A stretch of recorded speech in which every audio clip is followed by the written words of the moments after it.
Avant de commencer l'histoire, dites-nous d'où vous nous regardez en laissant un commentaire ci-dessous.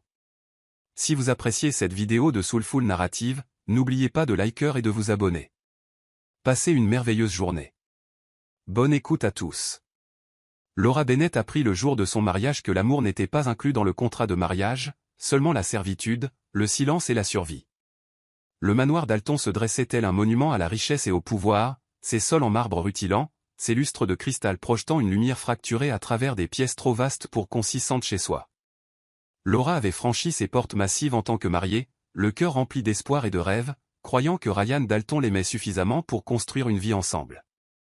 Elle apprit la vérité avant même le coucher du soleil sur sa nuit de noces. Vous dormirez dans la chambre d'amis au 3e étage, avait annoncé Evelyn Dalton, d'une voix froide et définitive comme l'hiver. Mon fils a besoin de repos, et vous devez comprendre votre place dans cette maison avant de partager son lit.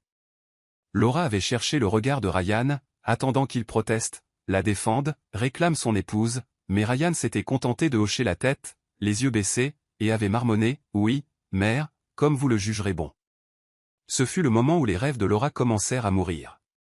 Les jours qui suivirent révélèrent la vraie nature de sa nouvelle vie. Evelyn régnait sur le manoir avec une autorité absolue, et Ryan n'était rien de plus que sa marionnette obéissante. Chaque décision, chaque mot, chaque action nécessitait l'approbation de sa mère.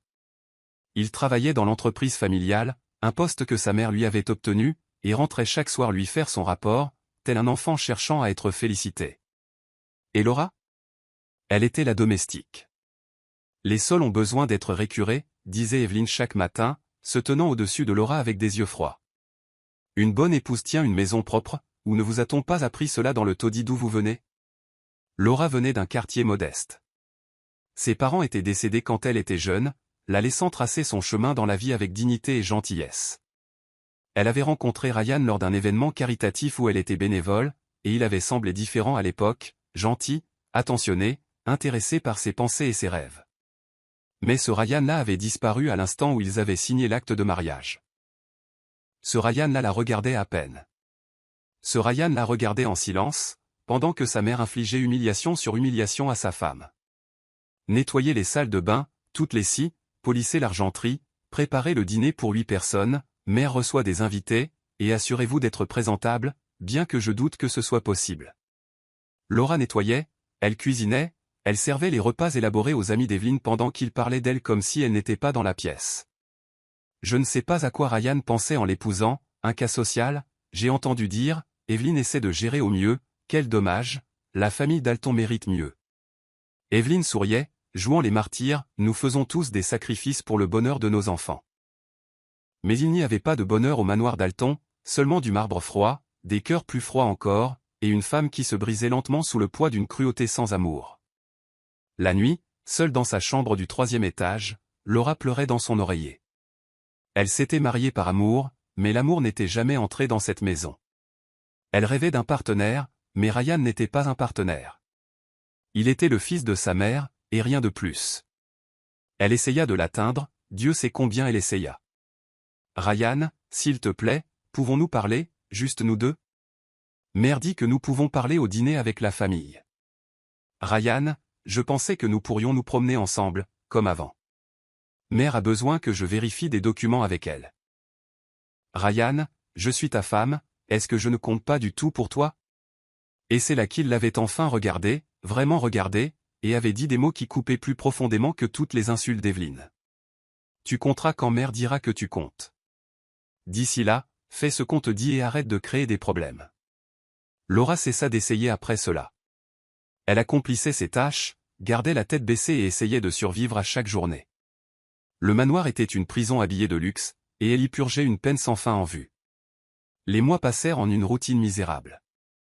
Se réveiller avant l'aube, nettoyer la maison, préparer le petit déjeuner, endurer les critiques d'Evelyn, préparer le déjeuner, nettoyer encore, préparer le dîner, servir, nettoyer à nouveau, s'effondrer d'épuisement dans son lit, seulement pour tout recommencer le lendemain.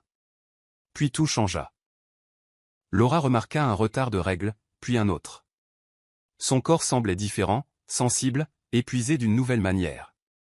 Elle acheta un test en secret, les mains tremblantes en attendant le résultat. Enceinte. Elle portait l'enfant de Ryan. Pour la première fois depuis des mois, Laura sentit une lueur d'espoir. Un bébé pourrait changer les choses. Un bébé pourrait faire en sorte que Ryan la voie autrement que comme la servante de sa mère. Un bébé pourrait lui donner un but, une raison de tenir bon. Quelqu'un à aimer qui pourrait l'aimer en retour. Elle l'annonça d'abord à Ryan, le surprenant seul un soir avant qu'Evelyn ne puisse intervenir. « Je suis enceinte », dit-elle doucement, la main sur son ventre encore plat. « Nous allons avoir un bébé. » Le visage de Ryan devint pâle, puis rouge. « Est-ce que mère est au courant ?» Pas de joie, pas d'excitation, pas même d'inquiétude pour la santé de Laura. Juste la peur de ce que sa mère allait dire. « Je voulais te le dire en premier, » dit Laura, son espoir s'étiolant déjà. « Je pensais que tu serais heureux. Nous devons le dire à mère immédiatement. » Ryan se leva et Laura vit ses mains trembler. Elle saura quoi faire. Ils trouvèrent Evelyn dans le salon et Ryan annonça la nouvelle comme un élève annonçant une mauvaise note. La réaction d'Evelyn fut immédiate et terrifiante. Ses yeux devinrent froids, calculateurs, et quelque chose de plus sombre traversa son visage.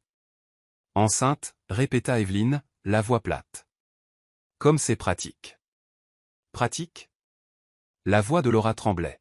« C'est votre petit enfant. » »« Si c'est le cas. » Evelyn se leva, tournant autour de Laura tel un prédateur. « Nous devrons tout vérifier, bien sûr.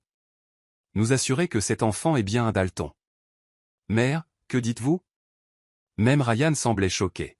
« Je dis que votre femme passait beaucoup de temps seule avant de vous piéger pour que vous l'épousiez.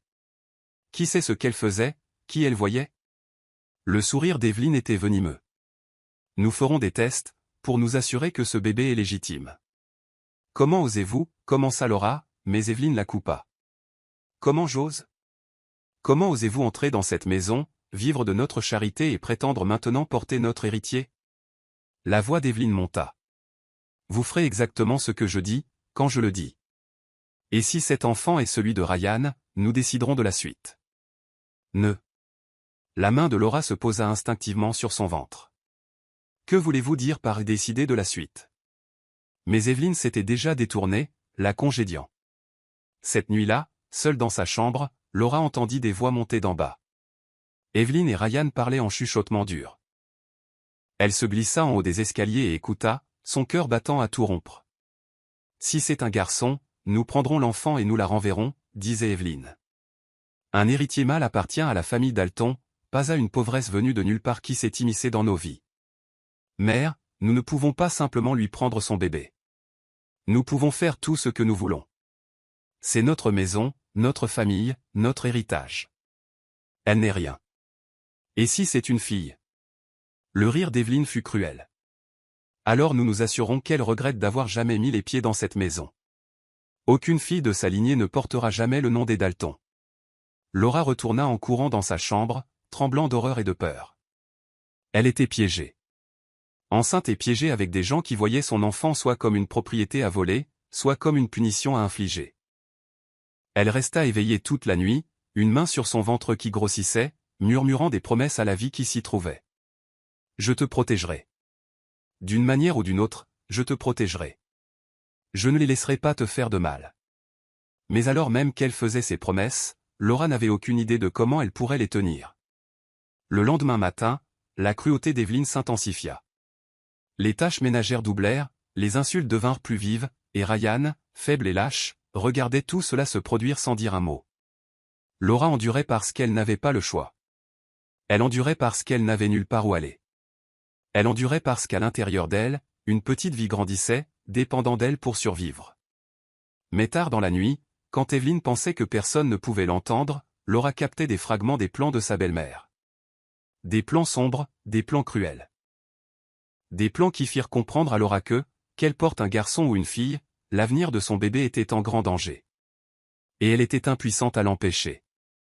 Après des mois d'humiliation, Laura découvre qu'elle est enceinte et les yeux d'Evelyn brillent de quelque chose de plus sombre que la haine lorsqu'elle apprend la nouvelle. Chapitre 2. L'héritier dont ils n'ont jamais voulu. La grossesse qui aurait dû apporter de la joie apporta à la place un nouveau niveau de tourment que Laura n'avait pas imaginé possible. Evelyn Dalton observait le ventre de sa belle-fille s'arrondir avec une intensité qui confinait à l'obsession. Mais ce n'était pas l'anticipation excitée d'une future grand-mère. C'était le calcul froid de quelqu'un planifiant une prise de contrôle hostile. Vous devenez grosse, disait Evelyne chaque matin, lorgnant le ventre grossissant de Laura avec dégoût. La grossesse n'est pas une excuse à la paresse. Les sols ont toujours besoin d'être récurés. Laura, le dos endolori et les chevilles enflées, se mettait à genoux avec un seau et une brosse, nettoyant les vastes sols en marbre du manoir, tandis qu'Evelyne regardait avec satisfaction. Un peu de travail manuel pourrait déclencher un accouchement prématuré, avait dit Evelyne une fois, trop bas pour que Ryan l'entende. Ne serait-ce pas fâcheux? Les mots avaient glacé Laura jusqu'à la moelle. Ryan restait aveugle à la cruauté de sa mère, ou peut-être choisissait-il simplement de ne pas la voir. Il s'était retiré encore plus loin dans l'ombre d'Evelyne, reconnaissant à peine l'existence de Laura, sauf pour faire écho à toute critique que sa mère avait exprimée. Mère dit que tu ne manges pas correctement, le bébé a besoin de nutrition. Mère dit que tu ne devrais pas te reposer autant pendant la journée. Mère dit. Mère dit. Mère dit. Laura avait envie de hurler que ce dont le bébé avait besoin, c'était d'un père qui s'en soucie, d'une grand-mère qui ne complote pas contre elle, d'une maison où elle se sentirait en sécurité au lieu d'être hostile. Mais elle garda le silence, conservant son énergie pour la vie qui grandissait en elle. Les rendez-vous chez le médecin étaient particulièrement pénibles. Evelyne insistait pour assister à chacun d'entre eux, assise dans la salle d'examen, les bras croisés et les yeux perçants, scrutant chaque mot du médecin. Le docteur Harold Carter était le médecin de la famille Dalton, un homme qui les servait depuis des années. Il était professionnel mais distant, et Laura remarqua comment ses yeux se tournaient vers Evelyne avant de répondre à ses questions, comme s'il cherchait son approbation pour ses réponses. Tout semble normal, disait-il, mais son ton était plat, machinal. Le bébé se développe normalement. Et le sexe? Insistait Evelyne. Quand pourrons-nous connaître le sexe? C'était tout ce qui importait à Evelyne. Pas la santé de Laura, pas le bien-être du bébé. Juste si l'enfant serait un garçon ou une fille. À la maison, les conversations chuchotées entre Evelyne et Ryan devinrent plus fréquentes et plus dérangeantes. Laura, se déplaçant silencieusement dans le manoir sur ses pieds enflés, entendit des fragments qui lui glacèrent le sang. Un héritier mâle assurerait l'héritage familial, dit Evelyne un soir, sa voix portant à travers la porte entr'ouverte du bureau. Mais cette femme ne doit pas être autorisée à élever un fils Dalton. Elle le montrait contre nous, lui remplirait la tête de sa mentalité de pauvre. Que suggérez-vous, mère? La voix de Ryan était hésitante, incertaine. Je suggère que si cet enfant est un garçon, nous obtenions la garde. Vous divorcez, prétendez qu'elle est une mère inapte. Nous avons l'argent, les avocats, l'influence. Elle n'a rien. Qui la croirait plutôt que nous? Et si c'est une fille? La pause qui suivit fut lourde de menaces. Si c'est une fille, dit lentement Evelyne, alors cet enfant n'a aucune valeur pour la famille Dalton. Nous lui faisons comprendre qu'elle et sa fille ne sont pas les bienvenus. Nous lui rendons la vie si insupportable qu'elle partira d'elle-même, emportant son erreur avec elle. Laura avait plaqué sa main sur sa bouche pour étouffer un sanglot, s'éloignant de la porte avant qu'il ne puisse la découvrir. Elle passa ses mains sur son ventre, sentant le bébé bouger en elle, et murmura désespérément, « S'il te plaît, sois un garçon. S'il te plaît, sois un garçon. Peut-être qu'ils me laisseront rester avec toi. Peut-être que si tu as de la valeur à leurs yeux, ils me laisseront être ta mère. » C'était un espoir terrible à fonder sur un enfant à naître, mais Laura n'avait plus rien d'autre. Le rendez-vous pour l'échographie arriva comme le jour du jugement. Laura était allongée sur la table d'examen, le gel froid sur son ventre exposé, regardant l'écran avec un mélange d'espoir et d'effroi, tandis qu'Evelyne se tenait au pied du lit, les yeux fixés sur le moniteur avec une attention de prédateur. Le docteur Carter déplaça lentement la sonde, étudiant les images. Le bébé a l'air en bonne santé. Bon rythme cardiaque, développement correct. Le sexe, dit Evelyne avec impatience. Dites-nous le sexe. Le docteur Carter ajusta la sonde, regarda de plus près, puis sourit de cette manière professionnelle qu'ont les médecins lorsqu'ils annoncent une nouvelle. Félicitations, c'est une fille. Les mots résonnèrent dans l'air comme une sentence de mort. Laura sentit son cœur sombrer alors même qu'elle essayait de sourire, essayait de ressentir de la joie en sachant qu'elle portait une fille. Mais tout ce qu'elle pouvait ressentir, c'était la terreur, car elle avait vu le visage d'Evelyne changer au moment où ces mots avaient quitté la bouche du médecin. Une fille, répéta Evelyne, sa voix vide d'émotion. Je vois. Le trajet du retour fut silencieux, mais le silence était suffocant. Evelyne regardait par la fenêtre, son esprit élaborant clairement des scénarios, faisant des plans. Ryan conduisait, les jointures blanches sur le volant, jetant des regards nerveux à sa mère. Et Laura était assise sur la banquette arrière, une main protectrice sur son ventre, murmurant silencieusement à sa fille « Je suis désolé. Je suis tellement désolé que tu ne sois pas ce qu'il voulait. Mais moi, je te veux. Je t'aime déjà. Nous trouverons un moyen. » Cette nuit-là, la vraie nature d'Evelyne se révéla pleinement. « Faites vos valises », annonça Evelyne au dîner, regardant Laura avec une finalité froide. « Vous avez jusqu'à la naissance du bébé pour trouver un autre endroit où vivre. » Mère. Même Ryan semblait choqué. « Elle est toujours ma femme. Une femme qui vous donne une fille sans valeur au lieu d'un fils. » Les yeux d'Evelyne brillèrent. « Nous l'avons accueillie par charité, nous lui avons tout donné, et voilà comment elle nous remercie. Avec une fille. »« Je n'ai pas choisi le sexe du bébé, » dit Laura, sa voix tremblant de colère et de peur. « Ce n'est pas comme ça que ça marche. » N'osez pas me répondre. Evelyne se leva, sa chaise raclant bruyamment le sol.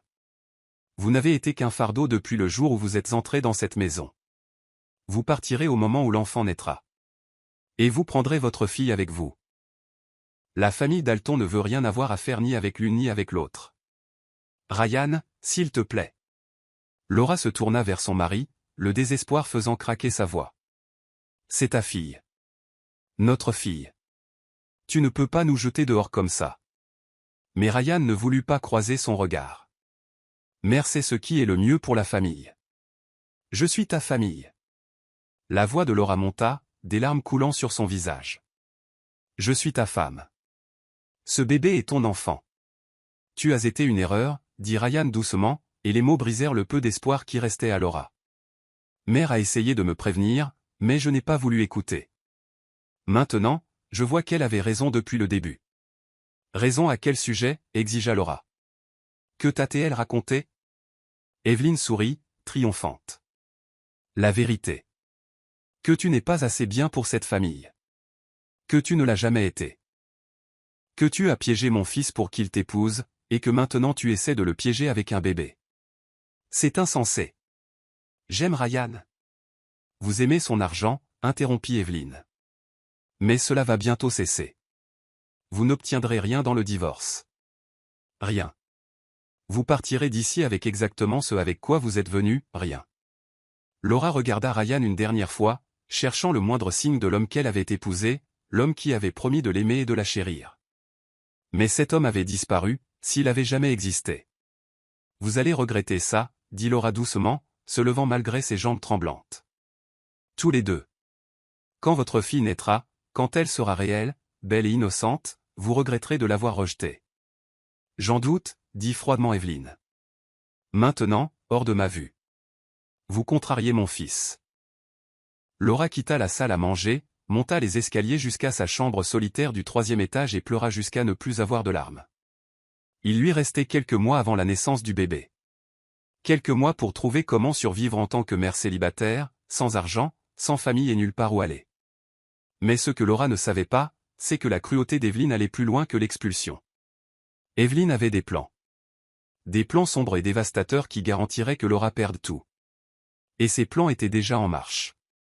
Lors du rendez-vous pour l'échographie, la technicienne sourit et dit « Félicitations, c'est une fille », et Laura voit le visage d'Evelyne se tordre en quelque chose de vraiment diabolique. Chapitre 3. La trahison du médecin. Le docteur Harold Carter était assis dans son modeste bureau à domicile, fixant la pile de factures étalées sur son bureau comme des doigts accusateurs pointant ses échecs. Des dettes de jeu. Voilà ce qui l'avait conduit à ce moment d'effondrement moral. Cela avait commencé innocemment. Une partie de poker entre amis, de petites mises, juste pour s'amuser. Mais Harold avait découvert qu'il aimait le frisson, la montée d'adrénaline de la possibilité à chaque main distribuée. Il avait commencé à fréquenter les casinos, disant à sa femme qu'il travaillait tard. Les petits paris étaient devenus plus importants, les gains occasionnels l'encourageaient à courir après de plus grosses victoires. Jusqu'à ce que les victoires cessent de venir, et que seules les dettes restent. Il devait de l'argent à des gens qui n'acceptaient ni excuses ni plan de paiement. Des gens qui lui avaient fait comprendre très clairement ce qui arriverait s'il ne payait pas rapidement. Son cabinet médical couvrait à peine les dépenses de sa famille.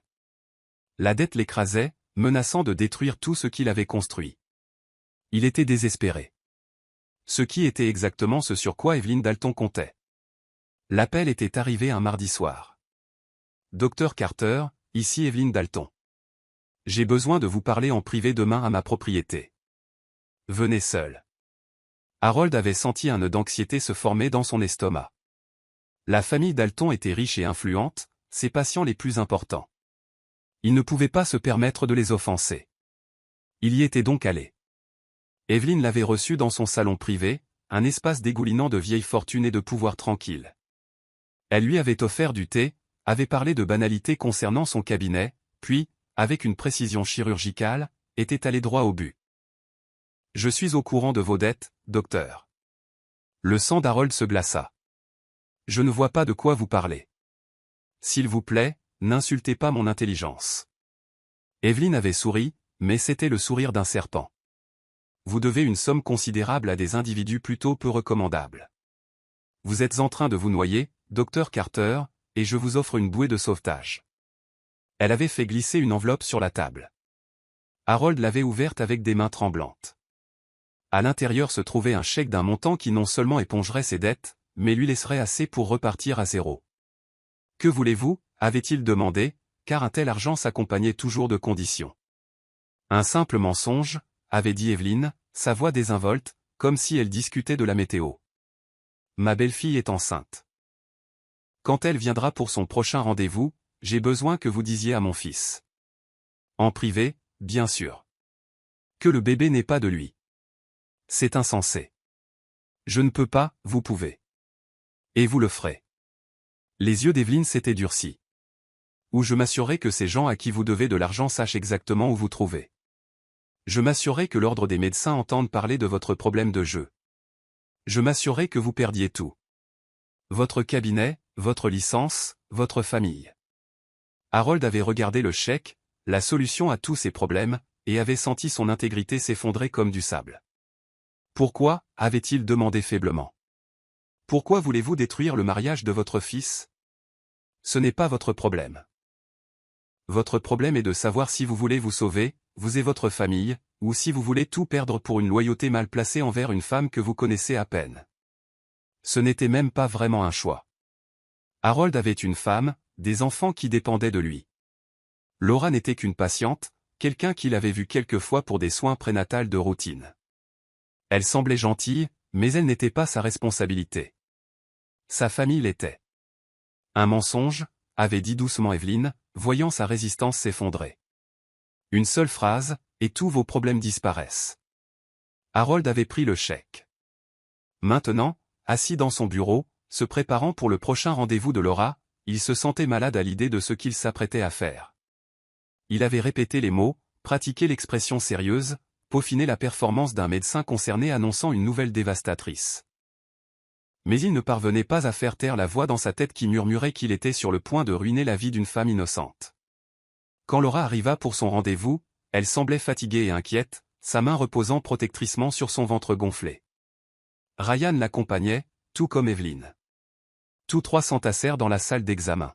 « Tout semble bon », dit Harold après avoir effectué les vérifications de routine, sa voix sonnant creux à ses propres oreilles.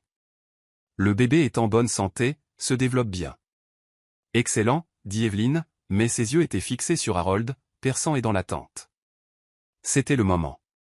Harold s'éclaircit la gorge. « Monsieur Dalton, pourrais-je vous parler en privé un instant ? Il y a une question médicale dont je dois discuter. » Il vit le visage de Laura pâlir, vit la peur briller dans ses yeux. « Quelle question médicale ?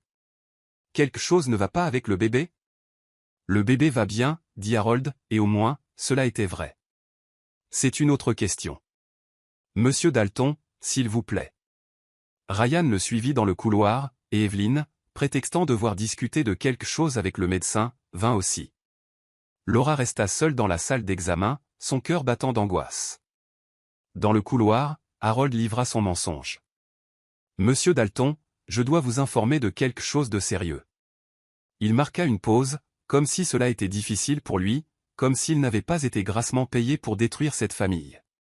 Le bébé que votre femme porte. Ce n'est pas le vôtre. Le visage de Ryan se décomposa sous le choc. Quoi? Les tests médicaux ne mentent pas, continua Harold, les mots amers dans sa bouche. Il n'y avait eu aucun test. Il n'y avait aucune preuve médicale. Juste un chèque sur son compte bancaire et un script écrit par Evelyn Dalton. Je suis désolé d'être celui qui vous l'annonce, mais la paternité n'est définitivement pas la vôtre. Evelyn émit un son qui aurait pu être de la surprise, mais qui était en fait de la satisfaction. Oh mon Dieu, Ryan. Je savais que quelque chose n'allait pas, en êtes-vous sûr, exigea Ryan, son visage devenant rouge. Vous êtes absolument certain? Complètement certain, mentit Harold, rencontrant les yeux de Ryan et y voyant la confiance, la foi en son expertise médicale. Il se sentit encore plus malade. Mais la dette était effacée. Sa famille était en sécurité. Cela devait compter davantage. Puis-je voir les résultats des tests, demanda Ryan. Le cœur d'Harold manqua un battement. Les lois sur la confidentialité des patients m'empêchent de les partager sans le consentement de votre femme. Mais je vous assure, les preuves sont concluantes. C'était un autre mensonge superposé au premier. Il n'y avait pas de résultat de test car il n'y avait eu aucun test. Evelyn posa une main sur l'épaule de son fils. Je te l'avais dit, Ryan. Je t'avais dit qu'on ne pouvait pas lui faire confiance.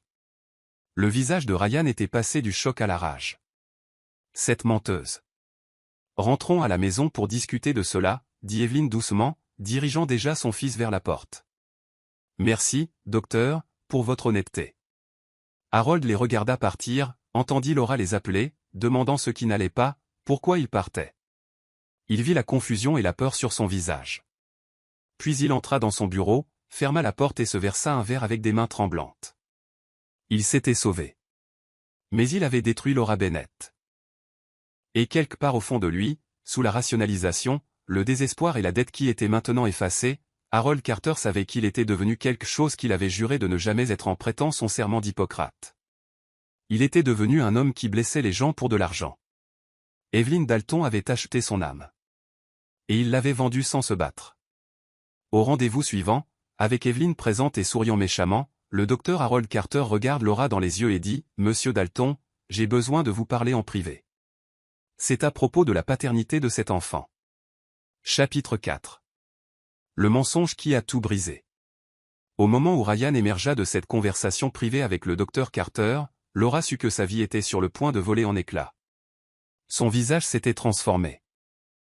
L'homme qui avait à peine reconnu son existence pendant des mois la regardait maintenant avec une haine active, avec un dégoût si profond qu'il semblait rayonner de lui par vagues. Ryan?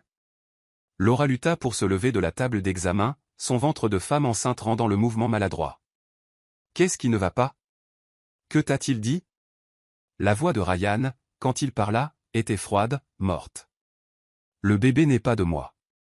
Les mots n'avaient aucun sens. Laura le dévisagea, essayant de comprendre ce qu'il avait dit. Quoi? C'est impossible. Le docteur vient de me dire. Des tests médicaux le prouvent. Les mains de Ryan étaient serrées en poing. Comment as-tu pu faire ça? Comment as-tu pu me mentir, me piéger pour m'épouser, et ensuite essayer de faire passer l'enfant d'un autre homme pour le mien? Il n'y a pas d'autre homme. La voix de Laura monta, paniquée et incrédule. Ryan, je n'ai jamais été avec personne d'autre que toi. C'est ton bébé. Ta fille. Ne me mens plus, cria Ryan, son visage devenant rouge. Le docteur a des preuves. Des preuves scientifiques. Tu m'as trompé et maintenant tu essaies de me faire élever le bâtard d'un autre homme. Laura sentit le monde basculer sous ses pieds. Cela ne pouvait pas arriver. Ce n'était pas possible. Quelles preuves? Montre-moi ces preuves. Les lois sur la confidentialité des patients, intervint doucement Evelyn, s'interposant entre eux. Le docteur ne peut pas partager les résultats détaillés sans autorisation appropriée. Mais il est notre médecin de famille depuis des années. Ryan n'a aucune raison de mentir. Mais moi, j'ai toutes les raisons, exigea Laura, regardant sa belle-mère avec une soudaine lucidité. C'est vous, n'est-ce pas? Vous avez fait quelque chose. Vous l'avez payé pour mentir. Le rire d'Evelyn fut aigu et cruel. Écoute-la, Ryan. Même prise dans sa tromperie, elle essaie de blâmer les autres. Voilà à quoi ressemble la manipulation. Je ne mens pas. Laura attrapa le bras de Ryan, désespérée de le faire écouter, de lui faire entendre raison. S'il te plaît, Ryan, réfléchis-y. Quand aurais-je pu voir un autre homme? Tu sais où je suis à chaque instant de chaque jour. Ta mère s'en assure. Peut-être avant notre mariage, dit Ryan, s'éloignant de son contact comme s'il le brûlait. Peut-être que tu étais déjà enceinte quand tu m'as piégé pour m'épouser. Nous sommes mariés depuis presque 9 mois. La chronologie n'a même pas de sens. Laura pleurait maintenant, des larmes coulant sur son visage. Ryan, s'il te plaît. Tu es irrationnel. C'est moi qui suis irrationnel? La voix de Ryan monta jusqu'à devenir un cri.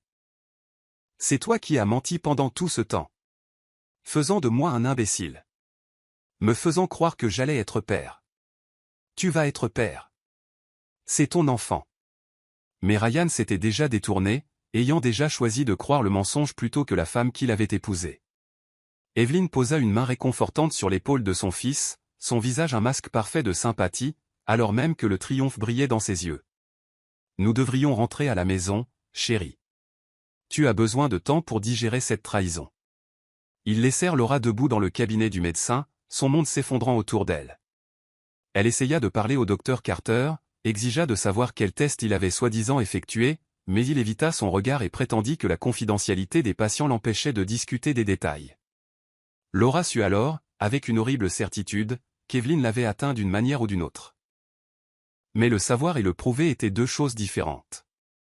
Le trajet de retour au manoir fut un cauchemar. Ryan conduisait dans un silence rigide, tandis qu'Evelyn était assise sur le siège passager, faisant occasionnellement des remarques acerbes. Je suppose que nous aurions dû nous y attendre. Les gens comme elle. Ils voient une opportunité et ils la saisissent. Mère, s'il vous plaît, dit Ryan, mais sa voix était faible. Je dis juste que nous avons essayé de lui donner une vie meilleure et voilà comment elle nous remercie. Par la tromperie et la trahison. Laura était assise sur la banquette arrière, une main sur son ventre, et sentit sa fille bouger en elle. Elle murmura au bébé, trop bas pour que les autres l'entendent, « Je suis désolée. Je suis tellement désolée. Mais nous allons survivre à ça, d'une manière ou d'une autre. » Quand ils atteignirent le manoir, tout changea. Ryan, qui avait été passivement cruel auparavant, devint activement hostile. Il cessa complètement de parler à Laura, sauf pour lui lancer des accusations. Il y avait combien d'hommes? Justin, où as-tu couché avec la moitié de la ville? C'est le bébé de qui, vraiment? Un ex-petit ami? Quelqu'un que tu as rencontré à l'un de ces événements caritatifs? M'as-tu jamais aimé, ou c'était toujours pour l'argent? Chaque question était un couteau qui se tordait dans le cœur de Laura, parce que la vérité qu'elle avait été fidèle, qu'elle l'avait aimé malgré sa faiblesse, que ce bébé était le sien n'avait plus d'importance. Il avait choisi de croire le mensonge. Le traitement d'Evelyn empira encore. Elle ajouta plus de corvée, plus d'humiliation, plus de cruauté. Nettoyez le garage. Entièrement. Et n'osez pas vous plaindre d'être fatigué. C'est le moins que vous puissiez faire après ce que vous avez fait à mon fils. Le dîner était froid. Recommencez-le. Et cette fois, essayez de ne pas nous empoisonner, si c'est possible pour quelqu'un de votre basse moralité. Vous grossissez de jour en jour. C'est dégoûtant. Essayez de ne pas être vu quand nous avons des invités. Laura endurait parce qu'elle n'avait pas le choix. Elle n'avait pas d'argent à elle. Evelyn s'en était assurée, prétendant que tous les fonds du ménage étaient gérés par la famille. Elle n'avait pas de famille vers qui se tourner, pas d'amis, car Evelyn l'avait systématiquement isolée de tout ce qu'elle avait connu avant le mariage. Elle était piégée dans un manoir qui ressemblait à un tombeau, portant un enfant que tout le monde dans la maison avait rejeté avant même sa naissance. La nuit, Laura restait éveillée dans sa chambre froide du 3e étage et essayait de faire des plans. Elle partirait après la naissance du bébé. D'une manière ou d'une autre. Elle trouverait du travail. Elle construirait une vie pour elle et sa fille, loin de la famille Dalton. Mais à mesure que la date de son accouchement approchait et que l'hostilité de Ryan s'intensifiait, Laura commença à craindre de ne pas tenir aussi longtemps. Il avait cessé de subvenir à ses besoins. Pas de vêtements de maternité. Pas de vitamines prénatales, sauf si elle pouvait les voler dans la salle de bain qu'Evelyn utilisait rarement. Aucune préparation pour l'arrivée du bébé. Pas de berceau, pas de vêtements, rien. Pourquoi achèterais-je des choses pour l'enfant d'un autre homme, avait-il grogné quand elle avait demandé. Evelyn encourageait chaque parcelle de la cruauté de Ryan, nourrissait sa colère, maintenait le feu de sa haine vif. Elle prévoit probablement de te prendre tout ce que tu as dans un divorce, disait Evelyn. Te faisant croire que tu es le père pour qu'elle puisse obtenir une pension alimentaire. Nous devrions la jeter dehors maintenant. Pourquoi attendre? Répondait Ryan. Bientôt, disait Evelyn, les yeux fixés sur le ventre gonflé de Laura. Très bientôt. Laura sentait la menace planer sur elle comme une lame prête à tomber. Elle essayait de rester hors de leur chemin, essayait d'être invisible, essayait juste de survivre. Jusqu'à ce que le bébé arrive et qu'elle puisse s'échapper. Mais la haine d'Evelyn et de Ryan avait grandi au-delà de la raison, au-delà de la pitié. Et par une nuit où la pluie fouettait les fenêtres et où le tonnerre faisait trembler les fondations du manoir, lorsque Laura sentit les premières douleurs aiguës de l'accouchement commencer, tout s'effondra. Ryan, halta Laura, le trouvant dans le bureau avec sa mère. Quelque chose ne va pas. Le bébé arrive. Je dois aller à l'hôpital. Ryan la regarda avec des yeux froids et morts. Ce n'est pas mon problème. S'il te plaît. Laura se plia en deux alors qu'une autre contraction la frappait. Je suis en train d'accoucher. J'ai besoin d'aide. Evelyn se leva, marcha jusqu'à l'endroit où Laura s'appuyait contre le cadre de la porte et prononça des mots qui hantaient Laura pour le reste de sa vie. Dehors. Quoi? Laura leva les yeux, ne voyant aucune pitié sur le visage d'Evelyn. Sortez de cette maison. Maintenant. Nous avons fini de vous entretenir, vous et votre enfant bâtard. Il y a une tempête dehors. Je suis en train d'accoucher. La voix de Laura monta, paniquée et douloureuse. Ce n'est pas notre problème, dit Ryan, se tenant à côté de sa mère, unis dans leur cruauté. Vous ne pouvez pas faire ça, murmura Laura, mais elle pouvait voir sur leur visage qu'ils le pouvaient. Ils le feraient. Ils étaient en train de le faire. Evelyn attrapa le bras de Laura et commença à la traîner vers la porte d'entrée. Ryan suivit, le visage figé dans une satisfaction sinistre. Non. S'il vous plaît. S'il vous plaît, ne faites pas ça, supplia Laura, la douleur et la terreur rendant sa voix aiguë. Je vais mourir là dehors. Le bébé va mourir. Vous auriez dû y penser avant de décider de tromper mon fils, dit Evelyn en ouvrant la porte d'entrée à la volée. La tempête rugit à l'intérieur, la pluie trempant immédiatement l'entrée. Le tonnerre était assourdissant. S'il vous plaît. Laura s'agrippa au cadre de la porte, mais Evelyn arracha ses doigts. Dehors. Et avec une dernière poussée, Evelyn projeta Laura à travers la porte. Laura trébucha sur les marches du perron, son ventre gonflé la déséquilibrant. Elle tomba lourdement, atterrissant sur les mains et les genoux sur la pierre glissante de pluie, criant de douleur alors qu'une contraction la déchirait. Derrière elle, la lourde porte claqua. Verrouillée. Laura frappa à la porte, hurlant pour qu'on la laisse rentrer. Mais les lumières à l'intérieur s'éteignirent une par une, jusqu'à ce que la maison soit sombre et silencieuse. Elle était seule dans la tempête, enceinte de 9 mois et en plein travail. Nulle part où aller et personne pour l'aider. La pluie la trempa en quelques secondes, collant ses cheveux à son visage, sa chemise de nuit à son corps. La foudre déchira le ciel, illuminant la longue allée qui menait à la rue. Laura savait qu'elle devait bouger. Elle ne pouvait pas rester sur les marches. Elle devait atteindre la rue, devait faire signe à une voiture, devait trouver de l'aide. Elle commença à ramper dans l'allée, ses mains et ses genoux s'écorchant sur le gravier. Les contractions venaient plus vite maintenant, la douleur la consumant. « S'il vous plaît, mon Dieu » murmura-t-elle à travers la pluie, les larmes et l'agonie. « S'il vous plaît, sauvez mon bébé. S'il vous plaît, ne la laissez pas mourir à cause de ce qu'ils ont fait. » Elle arriva à mi-chemin de l'allée avant que ses forces ne l'abandonnent. Elle s'effondra sur le côté, s'enroulant autour de son ventre, certaine qu'elle allait mourir ici sous la pluie. Mais alors... Des phares. Une voiture tournant dans la rue, ralentissant alors que le conducteur voyait quelque chose sur la route. La voiture s'arrêta. Une portière s'ouvrit. Des bruits de pas courant vers elle. « S'il vous plaît » murmura Laura à la silhouette agenouillée à côté d'elle sous la pluie. « Sauvez mon bébé. » Et une voix, gentille, urgente, déterminée, dit des mots qui allaient tout changer, je vais vous sauver toutes les deux. Une nuit d'orage, alors qu'elle était enceinte de 9 mois et pleurait de douleur, il la jeta hors de la maison. Chapitre 5. Jeté dans la tempête. Nathaniel est rentré chez lui après une réunion tardive lorsque la tempête frappa avec une violence soudaine, transformant le ciel nocturne en une masse bouillonnante de nuages noirs et d'éclairs. Il avait ralenti sa voiture pour naviguer sur les routes glissantes lorsque ses phares captèrent quelque chose au milieu de la rue, devant lui. Une forme sombre qui n'avait rien à faire là. Sa première pensée fut que quelqu'un avait percuté un animal. Il se gara sur le côté, avec l'intention de déplacer la chose hors de la route avant que quelqu'un d'autre n'arrive et n'ait un accident.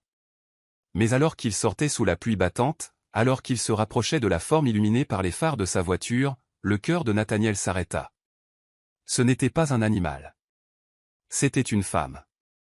Une femme très enceinte, allongée sur la route, trempée jusqu'aux os, pleurant de douleur. Nathaniel courut, ses chaussures coûteuses éclaboussant les flaques, la pluie détrempant immédiatement son costume. « Madame ? Madame, vous m'entendez » La femme leva les yeux vers lui, des yeux remplis d'un tel désespoir et d'une telle douleur que Nathaniel sentit quelque chose se briser dans sa poitrine. Son visage était strié de pluie et de larmes, ses lèvres tremblaient, tout son corps secoué par le froid et la peur. « S'il vous plaît, murmura-t-elle, sa voix à peine audible par-dessus le tonnerre. « Sauvez mon bébé. » Nathaniel tomba à genoux dans les flaques qui se formaient sur l'asphalte, la pluie trempant immédiatement son costume coûteux. Il s'en fichait. Tout ce qui comptait, c'était la femme devant lui, qui était clairement en train d'accoucher et clairement en détresse. Que s'est-il passé ? Comment êtes-vous arrivé ici ? Nathaniel regarda autour de lui, voyant l'imposant manoir Dalton à une centaine de mètres dans l'allée. Ses fenêtres étaient toutes sombres. Pas une seule lumière allumée. Comme si la maison elle-même était morte. « Venez-vous de cette maison ? Ils m'ont jeté dehors, » haleta la femme, une autre contraction la faisant crier de douleur.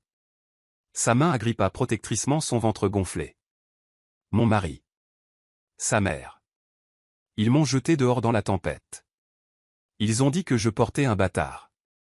Ils ont dit que je méritais de mourir. » La rage, blanche, brûlante et écrasante, submergea Nathaniel. Quel genre de monstre jetait dehors une femme enceinte au milieu d'une tempête ? Quel genre de mal vivait dans ce sombre manoir pour pouvoir faire quelque chose d'aussi cruel, d'aussi impitoyable, d'aussi totalement dépourvu d'humanité ? Mais la colère pouvait attendre. Pour l'instant, cette femme avait besoin d'aide. « D'accord, je vais vous emmener à l'hôpital. Pouvez-vous vous lever ?» Nathaniel glissa ses bras sous elle, se préparant à la soulever. « Ça fait si mal » sanglota-t-elle, ses doigts s'enfonçant dans son bras. « Je crois que le bébé arrive. Maintenant.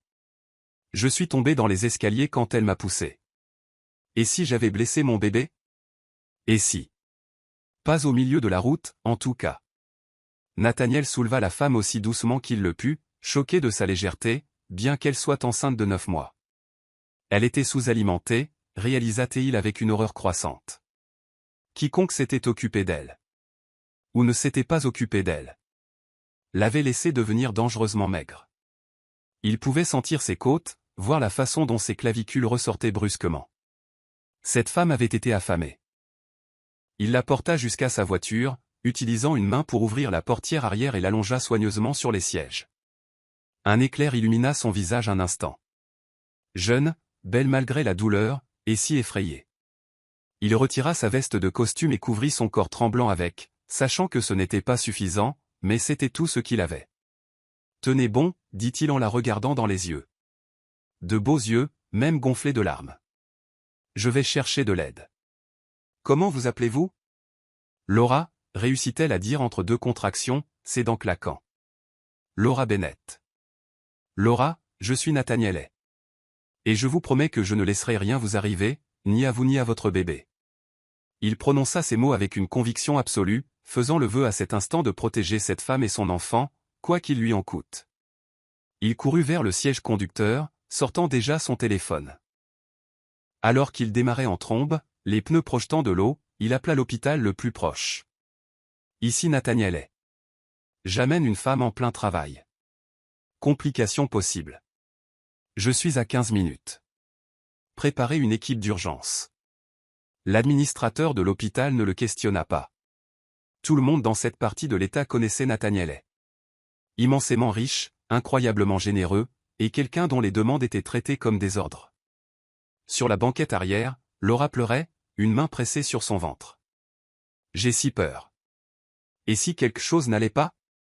Et si le bébé était blessé à cause de ma chute? Vous êtes tombé? Les mains de Nathaniel se crispèrent sur le volant. Vous ont-ils poussé? Sa mère m'a poussé hors de la porte.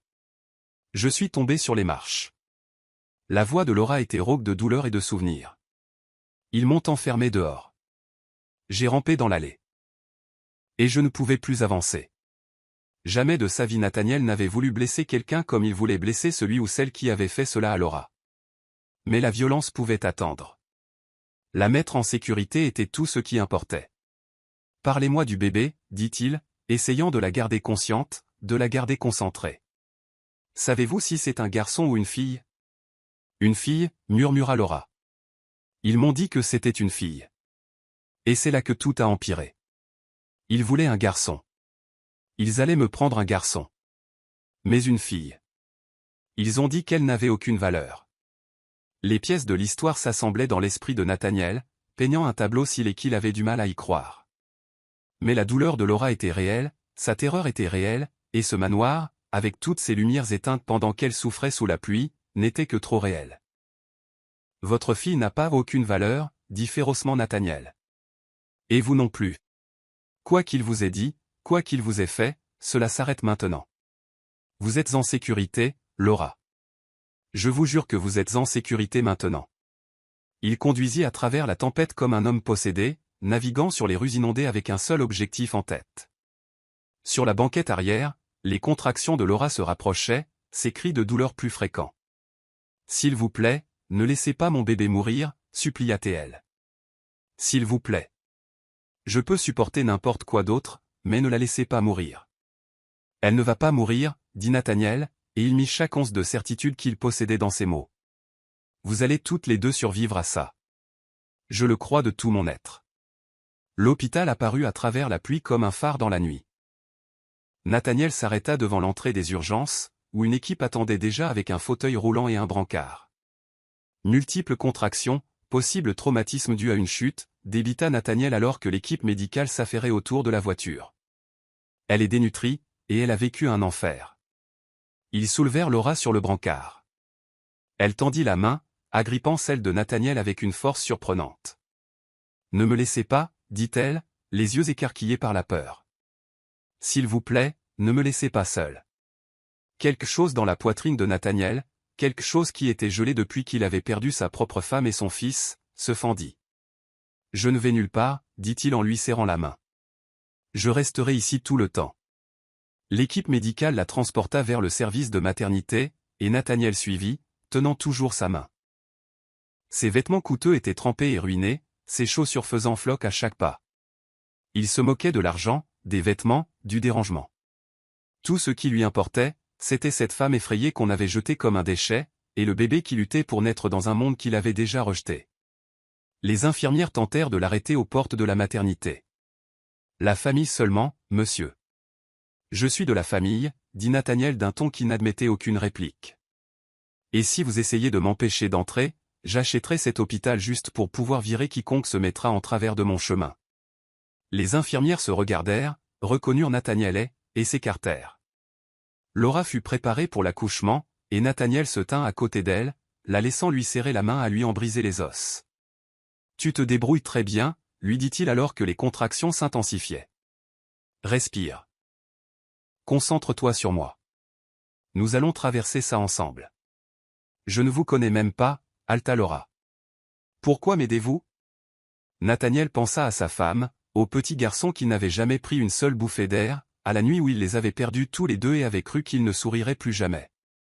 Parce que quelqu'un aurait dû être là pour m'aider quand j'en avais besoin, dit-il doucement. Parce que vous méritez la gentillesse. Parce que ce bébé mérite une chance de se battre.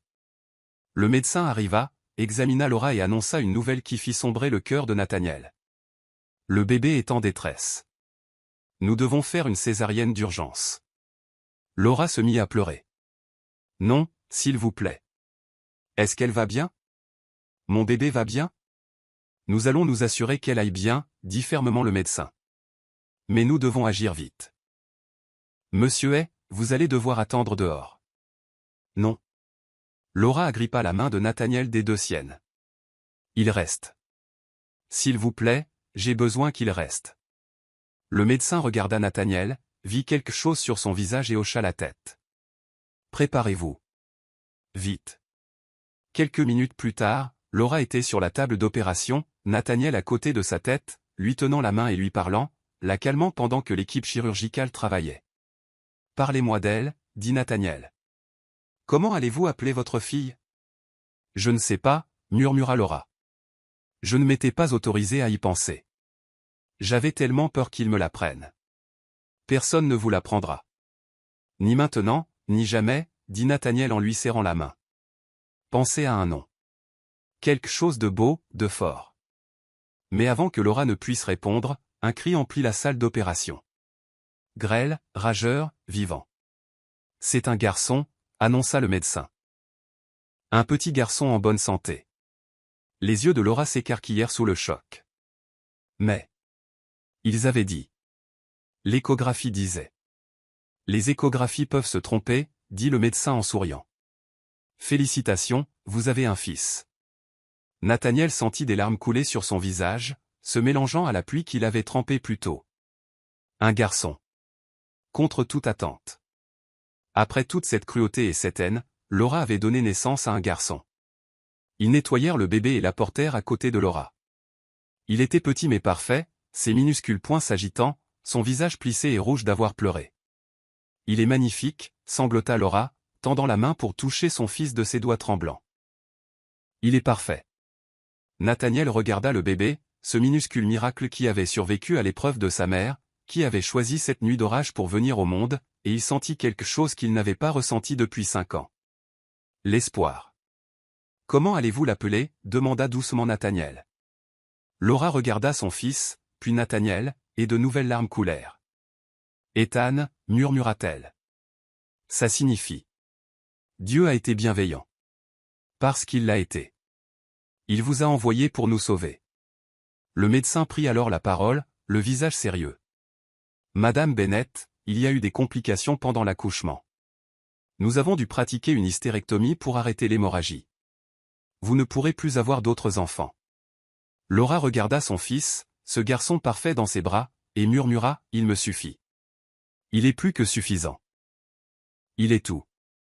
Nathaniel resta à ses côtés tandis qu'on la transférait en salle de réveil, tandis que les infirmières installaient le bébé Ethan dans un berceau à côté de son lit, tandis que l'orage au dehors commençait enfin à se calmer. Il avait payé toutes les factures de l'hôpital, s'était assuré que Laura ait la meilleure chambre, les meilleurs soins, tout ce dont elle avait besoin. L'argent n'avait aucune valeur pour lui. Mais ceci. Aider quelqu'un qui en avait vraiment besoin. Cela lui semblait important. Alors que l'aube se levait, baignant la fenêtre de l'hôpital d'une lumière pâle, Laura ouvrit les yeux et trouva Nathaniel assis sur la chaise à côté de son lit, veillant sur elle et Ethan, tel un ange gardien. Vous êtes resté, dit-elle, sa voix faible mais chaleureuse. Je vous avais dit que je le ferais. Laura regarda cet homme, cet étranger qui lui avait sauvé la vie, qui lui avait tenu la main dans ses moments les plus sombres, qui avait pleuré à la naissance de son fils. Pourquoi? Pourquoi feriez-vous tout ça pour quelqu'un que vous ne connaissez pas? Nathaniel resta silencieux un long moment. Quand il parla, sa voix était épaisse d'un vieux chagrin. Il y a des années, j'ai perdu ma femme pendant l'accouchement. Notre fils était mort-né. J'ai tenu la main de ma femme pendant qu'elle se vidait de son sang, et il n'y avait rien que je puisse faire. Aucune somme d'argent, aucune supplication. Rien ne pouvait les sauver. Il croisa le regard de Laura. Peut-être que Dieu m'a mis sur cette route ce soir-là parce que je ne pouvais pas les sauver, eux. Mais je pouvais vous sauver, vous. C'est peut-être ma seconde chance de faire ce qui est juste. Laura tendit la main et prit la sienne. Cet homme qui lui avait montré plus de gentillesse en une nuit qu'elle n'en avait connue durant tout son mariage. Merci, murmura-t-elle. Vous nous avez sauvé la vie à tous les deux. Non, dit Nathaniel en regardant le bébé Ethan dormir paisiblement.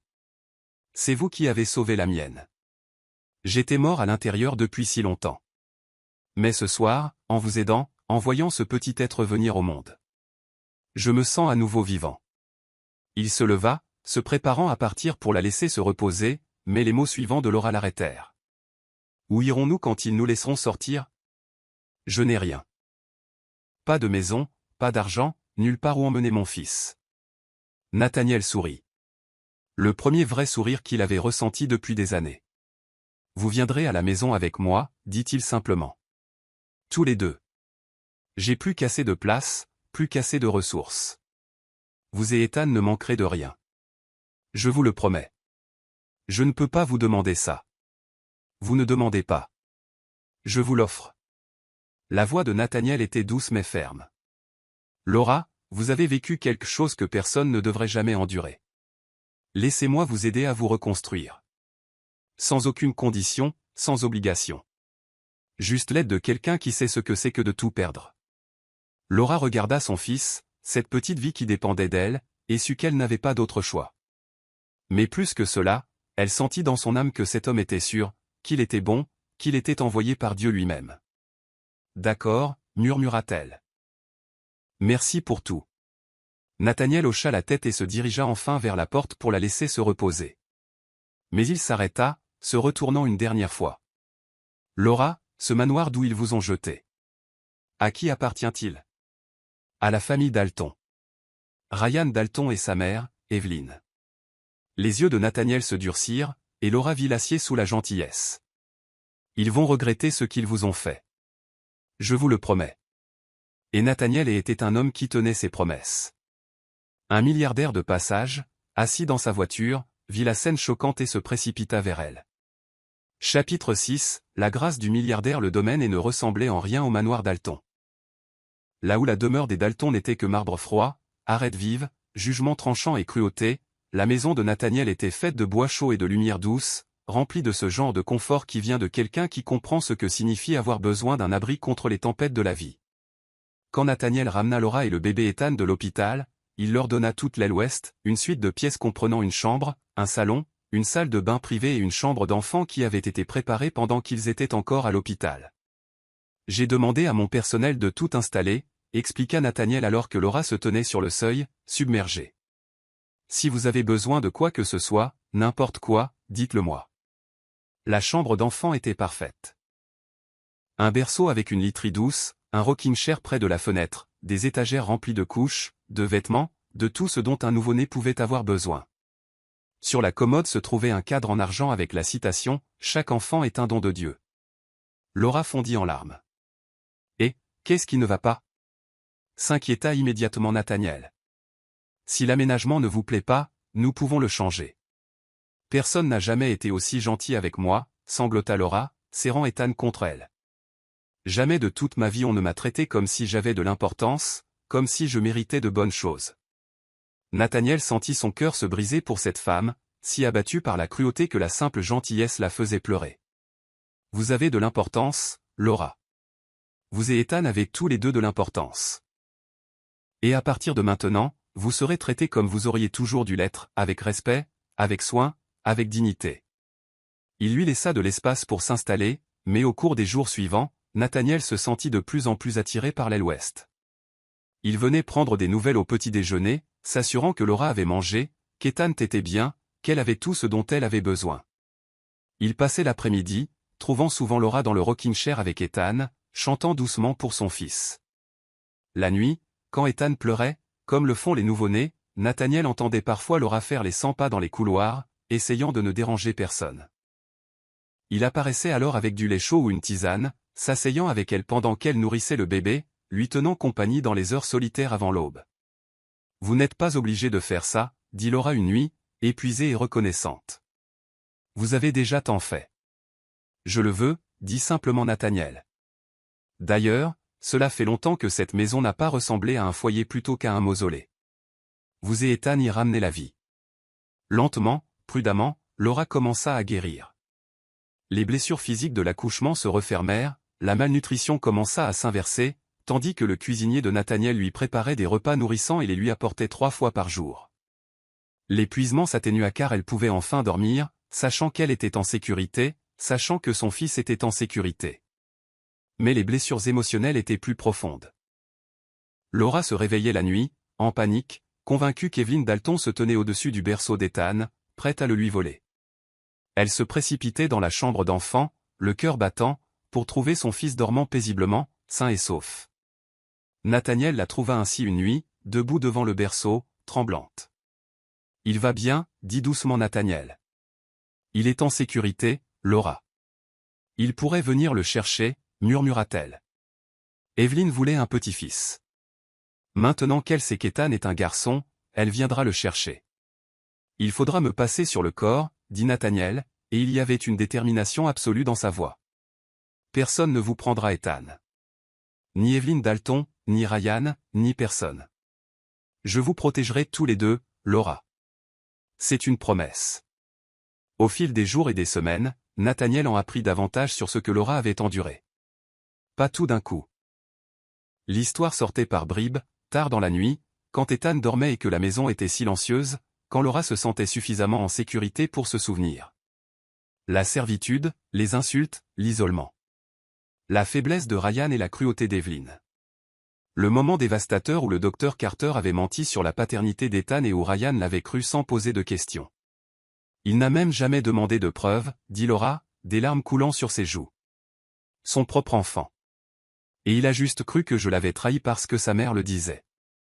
Nathaniel sentait la rage monter en lui chaque fois que Laura partageait un nouveau morceau de son histoire. Mais il la gardait sous contrôle, la canalisait en détermination. La famille Dalton répondrait de ses actes. Mais d'abord, il devait s'assurer que Laura soit assez forte pour les affronter. « Avez-vous pensé à ce que vous voulez faire » demanda Nathaniel un après-midi, en regardant Laura bercer Ethan. « Légalement, vous êtes toujours marié à Ryan et il pourrait potentiellement réclamer des droits sur Ethan. » La peur traversa le visage de Laura. « Non. Ils ne peuvent pas l'avoir. Ils nous ont jetés. Ils n'ont pas le droit de revenir maintenant et de prétendre qu'ils le veulent. Je suis entièrement d'accord. Mais nous devons être proactifs. » Nathaniel sortit son téléphone. « Je vais appeler mon avocat. Nous allons demander le divorce, la garde exclusive et une ordonnance restrictive. Et nous allons nous assurer que la vérité sur ce qu'ils ont fait éclate. Ils vont se battre, dit Laura. Evelyn a de l'argent, des relations, des avocats. Moi aussi, dit doucement Nathaniel. Et je vous promets, Laura, que mes ressources sont bien plus importantes que celles de la famille Dalton. Plus important encore, la vérité est de notre côté. Au cours des semaines suivantes, l'équipe juridique de Nathaniel se mit au travail. Ils rassemblèrent des preuves, les dossiers médicaux montrant la malnutrition et les blessures de Laura, les témoignages du personnel de l'hôpital qui avait vu son état à son arrivée, les bulletins météo prouvant la gravité de la tempête la nuit où elle avait été jetée dehors. Nathaniel avait également engagé des détectives privés qui découvrirent quelque chose de crucial. Le docteur Harold Carter avait déposé une grosse somme d'argent sur son compte la veille du jour où il avait menti sur la paternité d'Ethan. Une somme qui remontait à Evelyn Dalton. Nous les tenons, dit l'avocat de Nathaniel en présentant les preuves. Fraude, parjure, complot. Et le fait qu'ils aient jeté une femme enceinte dehors pendant une tempête pourrait être considéré comme une tentative de meurtre. Je ne veux pas de vengeance, dit doucement Laura. Je veux juste être libre. Je veux qu'Ethan soit en sécurité. Vous aurez les deux, promit Nathaniel. Et ils répondront de leurs actes devant la justice. Mais les nouvelles avaient tendance à se propager, surtout dans leurs cercles sociaux, et en quelques semaines, la rumeur était parvenue au manoir Dalton, Laura Bennett avait donné naissance à un petit garçon en bonne santé. La réaction fut immédiate et prévisible. Evelyn Dalton, qui s'était contentée de laisser Laura disparaître dans l'obscurité avec une fille sans valeur, voulait soudainement son petit-fils. Un héritier mâle pour perpétuer le nom Dalton. Exactement ce qu'elle avait prévu depuis le début. Ryan, faible comme toujours, fut facilement manipulé pour croire qu'on lui avait volé son fils, que Nathaniel avait kidnappé sa femme et volé son enfant. Ils engagèrent des avocats, déposèrent des requêtes, exigèrent la garde, affirmant que Laura était une mère inapte qui avait abandonné son mari, que Nathaniel l'avait contrainte, que le bébé appartenait à la famille Dalton. Lorsque les documents juridiques arrivèrent au domaine, Laura fit une crise de panique. Elle serra Ethan dans ses bras et sanglota, certaine qu'elle allait perdre son fils, certaine que les tribunaux se rangeraient du côté de la riche et établie famille Dalton plutôt que d'une épouse pauvre et abandonnée.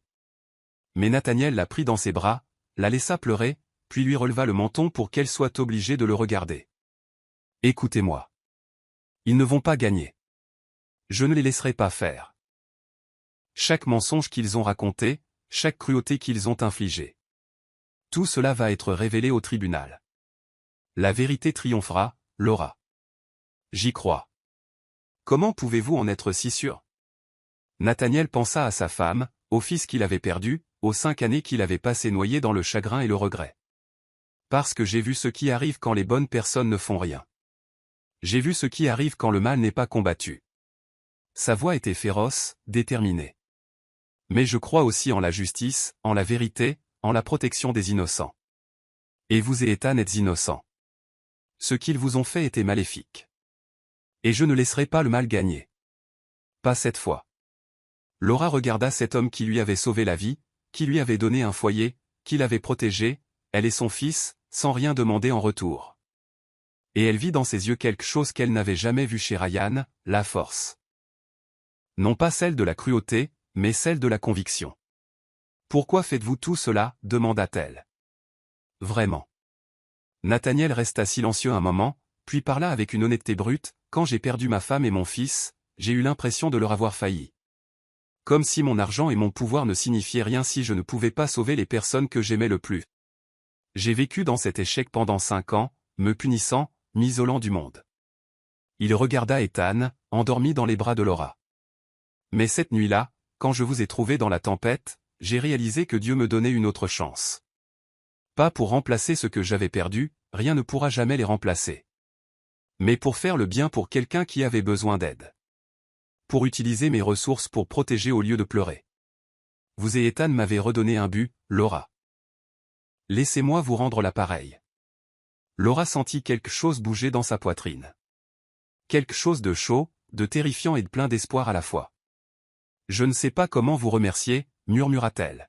« Vous n'avez pas à me remercier. Guérissez, simplement. Reprenez des forces. Et quand nous affronterons la famille Dalton au tribunal, tenez-vous droite et dites la vérité. C'est tout ce que je demande. » « Et après » demanda Laura.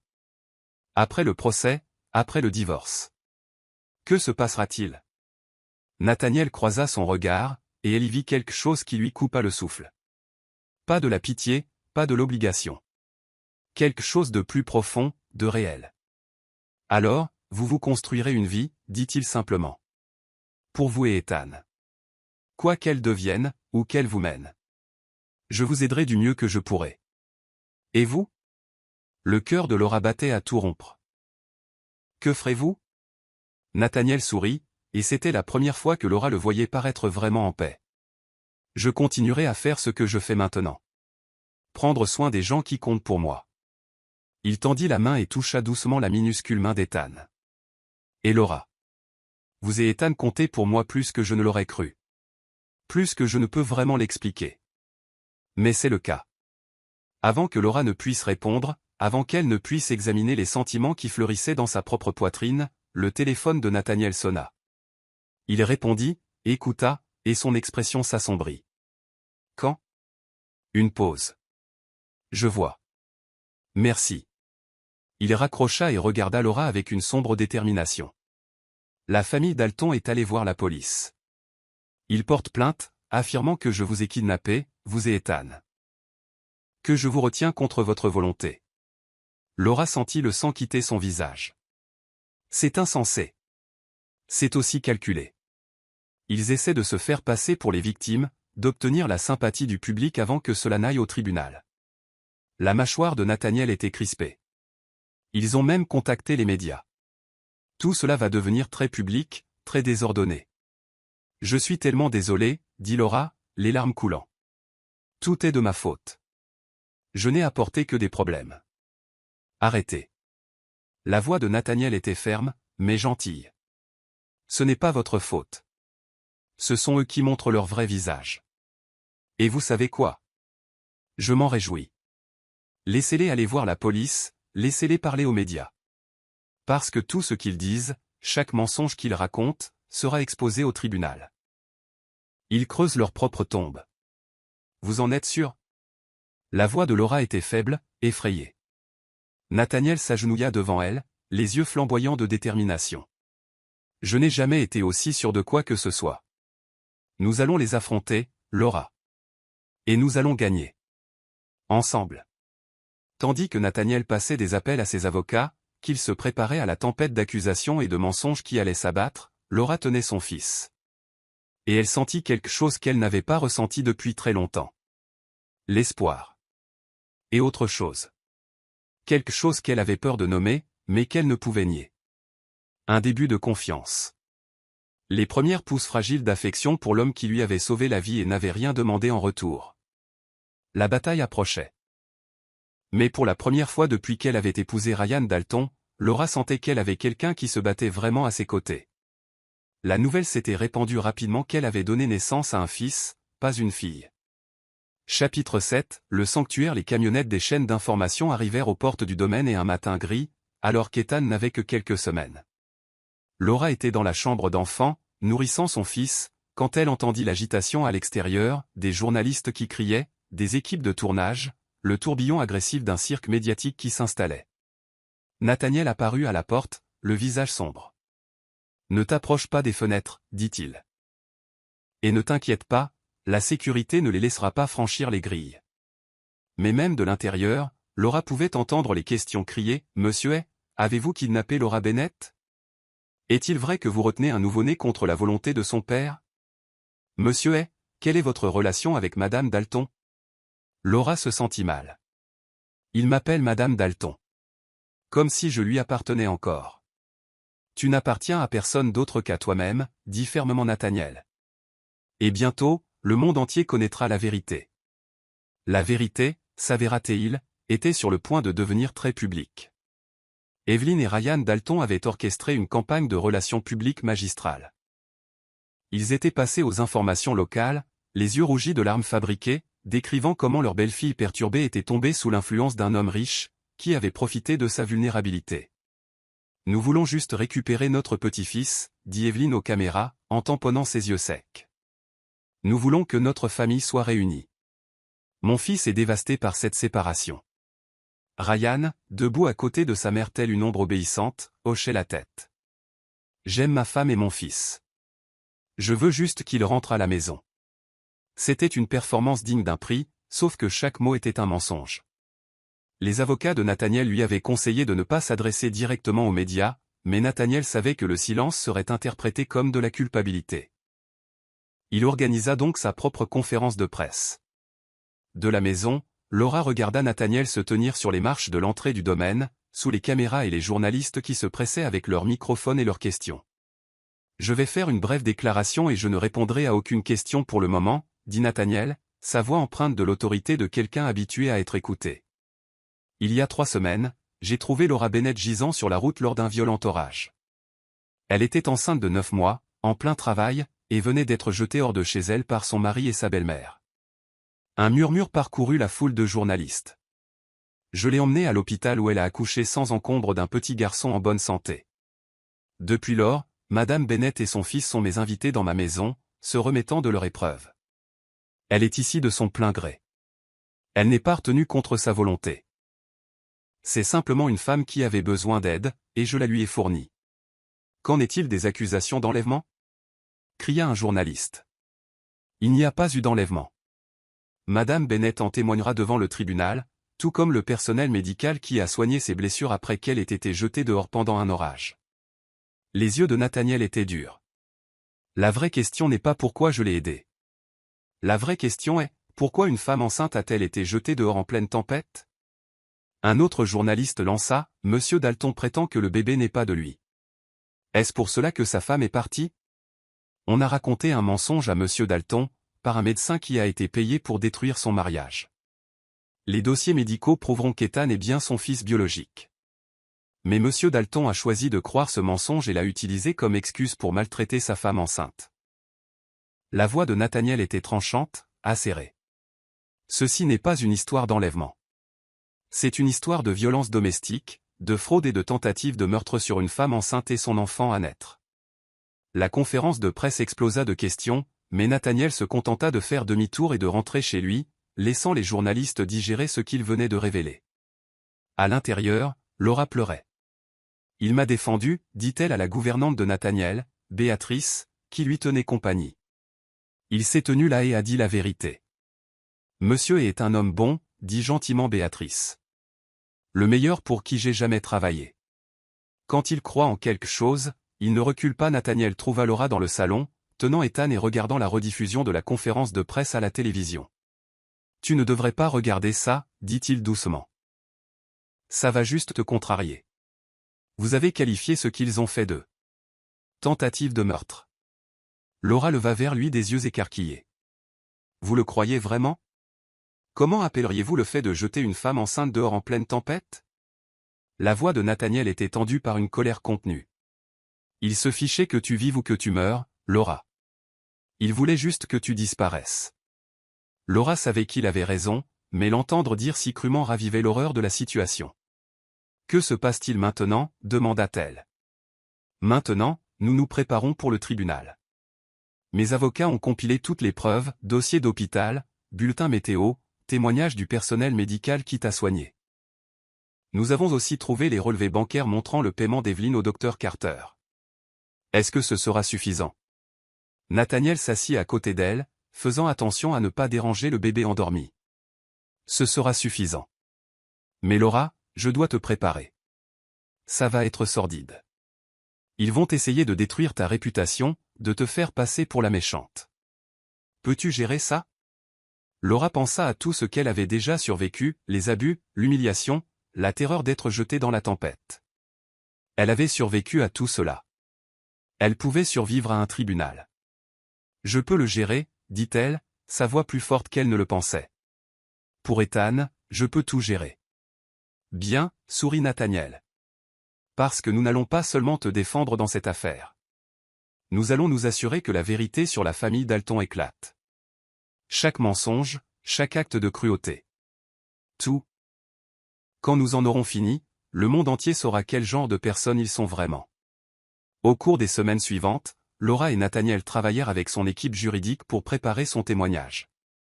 Ils passèrent en revue chaque détail de son mariage, des détails douloureux et humiliants que Laura avait essayé d'oublier. La première fois qu'Evelyn l'avait traité de déchet des bas-fonds. La façon dont Ryan avait cessé de la défendre, avait cessé de la voir comme sa femme, jusqu'à ce qu'elle ne soit plus qu'une autre domestique dans la maison de sa mère. La nuit où elle avait surpris la conversation d'Evelyn prévoyant de prendre tout enfant mâle et de se débarrasser de toute fille. Le mensonge du docteur Carter et la croyance immédiate et aveugle de Ryan. Les mois d'abus croissant à mesure que sa grossesse avançait. Et enfin, la nuit terrible. La tempête, la bousculade, la porte claquant à son visage, la reptation dans l'allée, convaincue qu'elle allait mourir. Chaque fois que Laura racontait ses souvenirs, elle pleurait. Et chaque fois, Nathaniel était là, lui offrant des mouchoirs, du réconfort, la présence stable de quelqu'un qui la croyait, qui validait sa douleur. « Tu es incroyablement forte », lui dit-il un soir après une séance de préparation particulièrement difficile. « Plus forte que tu ne le penses. »« Je ne me sens pas forte », admit Laura. « Je me sens brisée. »« Tu n'es pas brisée. Tu es blessée. » Ce qui est différent. « Les blessures guérissent », dit Nathaniel d'une voix douce. « Et je vais m'assurer que tu aies tout le temps et le soutien dont tu as besoin pour guérir. » Laura regarda cet homme qui lui avait tout donné et n'avait rien demandé, et sentit son cœur faire quelque chose qu'elle avait juré qu'il ne ferait plus jamais, il s'ouvrit. Pas complètement, pas imprudemment, mais suffisamment pour laisser entrer la possibilité qu'un jour, peut-être, elle pourrait à nouveau faire confiance, aimer à nouveau, croire à nouveau en la bonté. Nathaniel, dit-elle doucement. Oui. Pourquoi faites-vous vraiment tout cela? Et ne dites pas que c'est juste une question de seconde chance ou de rédemption. Il y a quelque chose de plus, n'est-ce pas? Nathaniel resta silencieux un long moment, regardant Ethan dormir dans son berceau, puis de nouveau Laura. Quand j'ai perdu ma femme et mon fils, j'ai cru que ma vie était finie. Je me suis fermé, j'ai exclu tout le monde. Je faisais semblant de vivre sans être réellement vivant. Il marqua une pause, choisissant ses mots avec soin. Mais quand je t'ai trouvé dans cette tempête, quand je t'ai tenu la main pendant la naissance d'Ethan, quand j'ai vu ce petit garçon parfait. Quelque chose s'est réveillé en moi. Quelque chose que je croyais mort. Quoi? Le cœur de Laura battait à tout rompre. L'espoir, dit simplement Nathaniel. L'espoir que de bonnes choses peuvent encore arriver. Que je peux encore faire une différence. Que peut-être je mérite une seconde chance au bonheur. Il croisa son regard. C'est toi qui m'as donné ça, Laura. Toi et Ethan m'avez rappelé ce que c'est que de tenir à quelqu'un, de vouloir protéger quelqu'un, de vouloir construire un avenir au lieu de simplement pleurer le passé. Laura sentit des larmes couler sur ses joues. Je ne sais pas quoi dire. Tu n'as rien à dire. Je ne te demande rien. Sauf la chance de continuer à t'aider, de continuer à faire partie de ta vie, de la manière qui te convient. Nathaniel sourit. Je sais que tu as besoin de temps pour guérir. Je sais que la confiance ne vient pas facilement après ce que tu as vécu. Je ne demande pas plus que ce que tu peux donner. Je veux juste que tu saches que tu n'es plus seul. Tu as quelqu'un dans ton coin. Toujours. Avant que Laura ne puisse répondre, avant qu'elle ne puisse examiner les sentiments chauds et terrifiants qui fleurissaient dans sa poitrine, le téléphone de Nathaniel sonna. Il répondit, écouta, et son expression se durcit. Quand? Je vois. Merci pour l'avertissement. Il raccrocha et regarda Laura avec de l'acier dans les yeux. Ils viennent demain. Evelyn et Ryan viennent ici avec leurs avocats et la police. Ils exigent de voir Ethan. La terreur inonda Laura. Ils ne peuvent pas. Ils ne peuvent pas le prendre. Ils ne le prendront pas, dit fermement Nathaniel. La police ne peut pas t'obliger à leur remettre ton enfant sans une ordonnance du tribunal, ce qu'ils n'ont pas. Mais ils peuvent exiger de voir que tu es ici de ton plein gré, qu'Ethan est en sécurité. Je ne veux pas les voir, dit Laura, tout son corps tremblant. Je ne veux pas qu'ils s'approchent de mon fils. Tu n'auras pas à leur parler. Mes avocats s'occuperont de tout. Mais Laura. Nathaniel s'agenouilla devant elle, lui prenant les mains. C'est en fait une bonne nouvelle. Il commence à désespérer, à faire des gestes irréfléchis. Les gens désespérés font des erreurs. Et quand ils en feront, nous serons prêts. Cette nuit-là, Laura dormit à peine. Elle garda Ethan dans sa chambre, restant éveillée et écoutant le moindre son qui pourrait signaler que Ryan et Evelyn forçaient le passage. Mais la sécurité de Nathaniel était excellente, et la nuit se passa sans incident. Le matin arriva, vif et froid. D'une fenêtre à l'étage, Laura regarda plusieurs voitures s'arrêter aux grilles du domaine. Elle reconnut la Mercedes d'Evelyn, Ryan assis sur le siège passager. Derrière eux, des voitures de police, des camionnettes de presse. C'était un spectacle, soigneusement orchestré pour un impact public maximal. Les avocats de Nathaniel les accueillirent à la grille, documents en main. Laura ne pouvait pas entendre la conversation, mais elle vit Evelyn gesticuler avec colère, vit Ryan avoir l'air incertain. La police parla avec les avocats de Nathaniel, examina les papiers, puis, à la fureur visible d'Evelyn, ils partirent. Pas d'entrée forcée, pas de confrontation. Juste une simple vérification que Laura était au domaine de son plein gré et qu'Ethan était en sécurité et en bonne santé. Evelyn resta à la grille, hurlant des menaces que Laura ne pouvait pas tout à fait entendre. Ryan essaya de calmer sa mère, mais elle le repoussa, le visage tordu de rage. Finalement, ils partirent. Mais les camionnettes de presse restèrent, les caméras braquées sur le domaine. Nathaniel monta trouver Laura, qui avait observé toute la scène. Ils n'ont pas pu entrer, dit-elle, le soulagement faisant trembler sa voix. Et ils n'entreront jamais. Pas sans une ordonnance du tribunal. Et ils ne l'obtiendront pas. Les preuves contre eux sont trop solides. Nathaniel passa son bras autour de ses épaules, un geste de réconfort et de protection. La date d'audience est fixée au mois prochain. Un mois, et tout cela sera terminé. Et ensuite, demanda Laura en levant les yeux vers lui. Ensuite, tu seras libre, dit Nathaniel. Libre de Ryan, libre d'Evelyn. Libre de construire la vie que tu veux. Ce que Laura voulait, commençait-elle à réaliser, se tenait juste à côté d'elle. Mais elle n'était pas encore prête à le dire. Pas alors que les blessures étaient encore si fraîches, pas alors que la trahison de Ryan était encore si récente. Alors elle se contenta de hocher la tête et de serrer son fils contre elle, comptant les jours jusqu'à ce qu'elle puisse enfin, vraiment, être libre.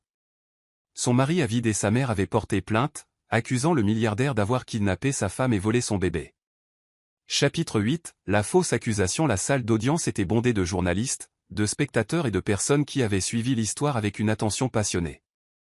C'était devenu le scandale de la saison, une famille riche contre un riche bienfaiteur, avec une femme sans défense et un enfant innocent pris au milieu.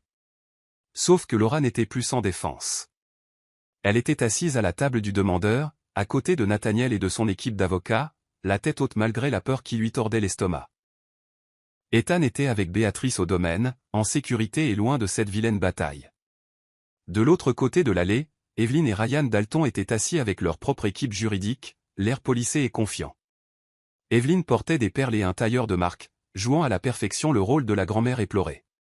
Son maquillage était impeccable, sa coiffure immaculée, elle était en tout point la matriarche respectable.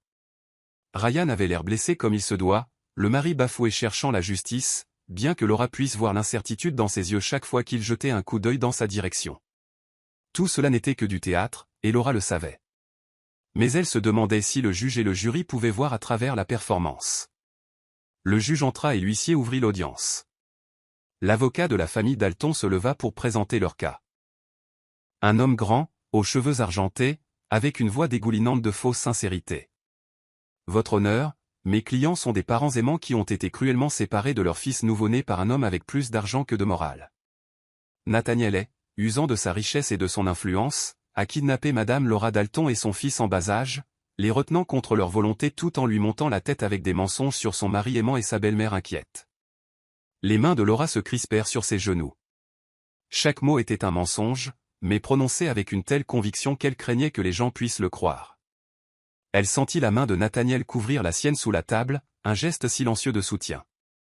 L'avocat des Dalton continua, dépeignant Ryan comme un mari dévoué dont la femme avait été égarée, Evelyn comme une belle-mère attentionnée qui ne voulait que le meilleur pour son petit enfant. Il parla de Nathaniel comme d'un prédateur qui avait profité d'une femme vulnérable, utilisant ses ressources pour l'isoler de sa famille. Il demande justice à ce tribunal. Que l'enfant soit rendu à sa famille légitime et que monsieur et soit tenu responsable de ses actes. Quand ce fut le tour de l'avocat de Nathaniel, la vérité commença à émerger. Votre honneur, nous avons des preuves qui démontreront que chaque affirmation faite par la famille Dalton est non seulement fausse, mais aussi malveillante.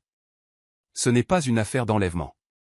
C'est l'affaire d'une femme fuyant la violence domestique et trouvant refuge auprès de quelqu'un d'assez courageux pour l'aider. L'avocat présenta les dossiers médicaux. D'abord, l'état de Laura à son arrivée, dénutrie, blessée, en plein travail. Les photos firent halter plusieurs personnes dans la salle d'audience. Des bleus sur ses bras, sa silhouette squelettique bien qu'enceinte, les signes évidents de négligence et d'abus à long terme. Le témoignage médical des médecins et des infirmières qui l'avaient traité suivi, décrivant sa terreur et son désespoir, la façon dont elle les avait suppliés de ne pas la renvoyer au manoir Dalton. Puis vinrent les bulletins météo de cette nuit-là, montrant la gravité de la tempête, des vents qui avaient abattu des arbres, des précipitations qui avaient inondé les rues, des éclairs qui avaient provoqué des pannes de courant dans toute la région. La preuve visuelle que personne ne resterait volontairement dehors dans de telles conditions, à moins d'y être forcé. L'avocat de Nathaniel appela témoin après témoin, construisant une chronologie d'abus et de cruauté qui fit halter plusieurs personnes dans la salle d'audience, et une femme dans le public se mit à pleurer ouvertement. Mais la bombe éclata lorsqu'ils appelèrent le docteur Harold Carter à la barre. Le médecin avait l'air terrible. Maigre, pâle, hanté. Il avait déjà perdu sa licence médicale lors d'une audience préliminaire, sa réputation était détruite. Maintenant, il était ici pour dire la vérité qu'il aurait dû dire des mois plus tôt. Ses mains tremblaient alors qu'il prêtait serment. Docteur Carter, commença l'avocat de Nathaniel, sa voix calme et tranchante. Avez-vous déjà effectué un test de paternité sur l'enfant que portait Laura Bennett? Non, dit doucement Harold, sa voix à peine audible. Non, je ne l'ai pas fait. Et pourtant, vous avez dit à Ryan Dalton que l'enfant n'était pas de lui. Pourquoi? La salle d'audience devint silencieuse. Chaque personne se pencha en avant pour entendre la réponse. Harold regarda Evelyn Dalton, ne vit aucune pitié dans ses yeux, seulement du calcul froid et de la menace. Et il fit son choix. Parce qu'Evelyn Dalton m'a payé pour mentir. Elle a déposé une grosse somme d'argent sur mon compte, suffisamment pour couvrir mes dettes de jeu, en échange de dire à son fils que sa femme avait été infidèle et que le bébé n'était pas de lui. La salle d'audience explosa. Les journalistes tapaient frénétiquement, les spectateurs haletaient et chuchotaient. Le juge frappa de son marteau pour ramener l'ordre, tandis que le visage d'Evelyn restait figé dans un masque de sang-froid qui commençait à se fissurer sur les bords. Le visage de Ryan était devenu blanc comme un linge. Il se tourna vers sa mère, la confusion et une horreur naissante dans les yeux. « Mère. Est-ce que c'est vrai ?» Le masque d'Evelyn se brisa enfin. « Cela n'a pas d'importance maintenant, l'enfant est. »« Si, ça a de l'importance. » La voix de Ryan monta, tremblante d'émotion. « Tu as payé quelqu'un pour mentir? Pour détruire mon mariage? Tu m'as fait jeter dehors ma femme enceinte sur la base d'un mensonge? Je te protégeais. » Siffla Evelyn, son sang-froid volant en éclats. Cette femme était indigne de toi. Elle aurait tout ruiné. C'était un déchet, Ryan, et je n'allais pas la laisser polluer notre lignée. Le juge frappa à nouveau de son marteau. À l'ordre. Madame Dalton, vous aurez l'occasion de parler lorsque vous serez appelée à témoigner. L'avocat de Nathaniel produisit les relevés bancaires montrant le transfert d'Evelyn à Harold. Des relevés téléphoniques montrant de multiples appels entre eux avant le faux diagnostic. Une trace écrite de corruption impossible à nier. Puis vinrent les images de vidéosurveillance. Grainées, mais accablantes. Les propres caméras du manoir Dalton avaient capturé le moment où Evelyn avait poussé Laura dehors dans la tempête. L'audio était étouffé, mais on pouvait entendre les supplications de Laura, ainsi que le renvoi froid d'Evelyn. Plusieurs personnes dans la salle d'audience pleuraient maintenant, voyant la femme enceinte jetée dans la tempête, la regardant tomber sur les marches, entendant ses cris désespérés à l'aide. Ryan Dalton avait l'air d'avoir la nausée. Quand ce fut le tour de Laura de témoigner, elle se dirigea vers la barre, les jambes tremblantes mais la voix assurée. L'avocat de Nathaniel la guida à travers son histoire, comment elle avait rencontré Ryan, l'espoir qu'elle avait eu pour leur mariage, la réalité de la vie sous le contrôle d'Evelyn. Racontez à la cour la nuit où vous avez été forcé de partir, dit doucement l'avocat. Laura prit une profonde inspiration et parla, sa voix claire malgré les larmes sur son visage. J'étais en train d'accoucher. Je suis allé voir Ryan et je lui ai dit que je devais aller à l'hôpital.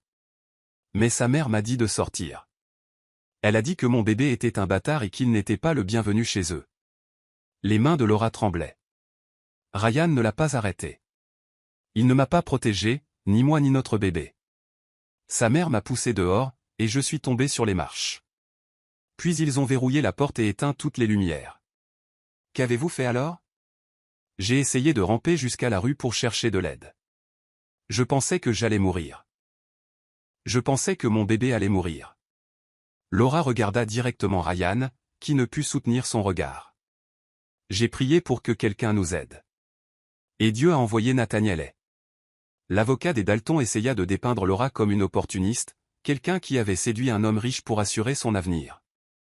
Mais chaque attaque tomba à plat face à la montagne de preuves montrant son statut de victime. Quand Evelyn prit la barre, elle essaya de maintenir son sang-froid, tenta de prétendre que tout avait été un malentendu. Mais confrontée aux images de vidéosurveillance, aux témoignages du docteur Carter, aux relevés bancaires, ses mensonges s'effondrèrent.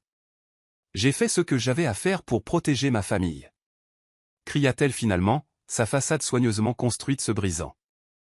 Cette femme n'était pas assez bien pour le nom Dalton. C'était un déchet, et je l'ai traité en conséquence. L'expression du juge devint orageuse. Madame Dalton, vous êtes en train d'admettre la fraude, le complot et la mise en danger d'une femme enceinte? Evelyn sembla réaliser son erreur, mais il était trop tard. Ce n'est pas ce que je voulais dire. Je pense que c'est exactement ce que vous vouliez dire. Le juge se tourna vers Ryan. Monsieur Dalton, vous avez été remarquablement silencieux pendant cette procédure. Avez-vous quelque chose à dire? Ryan se leva sur des jambes tremblantes, son visage un mélange de honte et de compréhension tardive. Sa voix se brisa. J'ai eu tort. J'aurais dû protéger ma femme. J'aurais dû remettre en question les affirmations du médecin. J'aurais dû tenir tête à ma mère, dit-il en regardant Laura, des larmes coulant sur son visage. Je t'ai trahi de toutes les manières qu'un mari puisse trahir sa femme. J'ai trahi notre fils avant même qu'il ne soit né. C'était la première chose honnête que Ryan ait dite de tout leur mariage. Mais il était bien trop tard. Le juge ordonna une brève suspension pour examiner les preuves.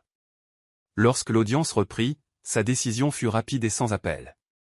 J'ai examiné toutes les preuves présentées, et je suis consterné par ce que j'ai vu. Cette cour estime que Laura Bennett a été victime d'abus systématiques, de fraude et de mise en danger de la part de la famille Dalton. L'accusation d'enlèvement est non seulement fausse mais malveillante, conçue pour couvrir leur propre crime. Evelyn commença à protester, mais le juge la réduisit au silence d'un regard. En outre, j'accorde à Madame Bennett le divorce de Ryan Dalton, avec effet immédiat. Elle obtient la garde exclusive de son fils Ethan, sans droit de visite pour M. Dalton, compte tenu de sa participation aux abus et de son incapacité à protéger son enfant. Votre honneur, je vous en prie. S'écria Ryan. Laissez-moi au moins voir mon fils, le tenir une fois. Vous avez perdu ce droit lorsque vous avez jeté une femme enceinte en pleine tempête, dit froidement le juge. Quant à Evelyn Dalton et au docteur Harold Carter, je transmets vos dossiers au procureur pour des poursuites pénales. Les chefs d'accusation incluront la fraude, l'entente criminelle, le parjure et la tentative de meurtre. Je recommande la peine de prison maximale. Le cri d'indignation d'Evelyn résonna dans la salle d'audience. C'est ridicule. Je ferai appel. Vous pouvez toujours essayer, dit le juge, mais je doute qu'une cour d'appel se montre clémente envers quelqu'un qui a payé un médecin pour détruire un mariage, puis a chassé une femme enceinte dans la tempête. Des officiers de police s'avancèrent pour escorter Evelyn et Harold hors de la salle. Evelyn se débattit à chaque pas, hurlant à l'injustice et à la persécution. Ryan ne se débattit pas. Il resta simplement assis, brisé et vaincu, regardant sa mère être emmenée, menottée. Mais avant que la police ne puisse les faire sortir, Ryan se leva et tenta de se précipiter vers Laura et Nathaniel. « S'il te plaît » hurla-t-il. « S'il te plaît, laisse-moi juste voir Ethan. Juste une fois. C'est mon fils. » Deux officiers le saisirent, le retenant. Mais Ryan continuait de tendre les bras vers Laura, désespéré et pathétique. « Vous n'avez aucun droit sur cet enfant, » dit fermement un officier. « Vous y avez renoncé en jetant une femme enceinte dans la tempête. » « Je ne savais pas, » sanglotait Ryan maintenant. « Je ne savais pas la vérité. Mère m'a menti, m'a manipulé. »« Tu as choisi de croire ces mensonges, » dit Laura, retrouvant sa voix. Elle s'avança, regardant l'homme qui avait été son mari. « Tu as choisi ta mère plutôt que moi, plutôt que notre enfant. À chaque fois. Tu ne peux pas plaider l'ignorance maintenant, Ryan. Tu savais que je disais la vérité. Tu t'en fichais, c'est tout. » Le visage de Ryan se décomposa. « Je suis désolé. Mon Dieu, Laura, je suis tellement désolé. Je sais que tu le es. Mais désolé ne change pas ce que tu as fait. Désolé n'efface pas les cicatrices. » La voix de Laura était stable, forte. « Adieu, Ryan. » Les officiers l'emmenèrent, pleurant toujours, suppliant toujours pour une chance de voir son fils. Mais cette chance ne viendrait jamais. Le juge conclut la procédure, signa les papiers du divorce, et ce fut fait. Laura Bennett était libre. Au tribunal, la vérité avait éclaté, le faux rapport, le médecin corrompu et des années de cruauté. Chapitre 9, la vérité dévoilée. Les semaines qui suivirent le procès furent surréalistes pour Laura. Evelyn Dalton et le docteur Harold Carter furent condamnés à de lourdes peines de prison. Evelyn, pour entente criminelle, fraude, tentative de meurtre et une foule d'autres accusations. Harold, pour fraude médicale et entente criminelle. Le juge n'avait montré aucune pitié, qualifiant leurs actions d'un niveau de cruauté qui choque la conscience de cette cour. Ryan reçut une peine plus légère, une mise à l'épreuve et une thérapie obligatoire pour son rôle dans les abus, bien qu'il ait perdu définitivement tous ses droits sur Ethan. Le juge avait noté que si Ryan avait été manipulé par sa mère, il restait un adulte qui avait fait des choix, et ces choix avaient failli tuer sa femme et son enfant. La couverture médiatique fut intense. L'histoire avait tout pour plaire, la richesse, la trahison, la corruption, l'amour d'une mère et la rédemption d'un milliardaire. Le visage de Laura était sur les couvertures de magazines, les sites d'information, les écrans de télévision. L'histoire d'une survivante, comment une femme a échappé aux abus et retrouvé l'espoir. La vérité derrière le scandale Dalton, une histoire de cruauté et de grâce. Le geste bienveillant d'un milliardaire sauve une mère et son enfant. Laura détestait cette attention, mais l'équipe juridique de Nathaniel Y avait préparé. Elle donna une seule interview, racontant son histoire avec ses propres mots, puis se retira de la vie publique pour se concentrer sur ce qui comptait, guérir et être une mère pour Ethan. Au domaine des haies, la vie reprit une routine paisible. Ethan s'épanouissait, devenant chaque jour plus grand et plus alerte. Laura passait ses matinées avec lui, ses après-midi dans le magnifique jardin du domaine, et ses soirées à dîner avec Nathaniel, parlant de tout et de rien. Ils étaient devenus amis, réalisa-t-elle. De vrais amis. Nathaniel la faisait rire avec ses observations pinçant rire sur le monde. Elle défiait son cynisme avec sa détermination à voir le bien chez les gens, malgré ce qu'elle avait enduré. Il parlait de livres, de musique, de rêves abandonnés et d'espoir qu'il commençait à nourrir à nouveau. Et lentement, prudemment, quelque chose de plus que de l'amitié grandissait entre eux.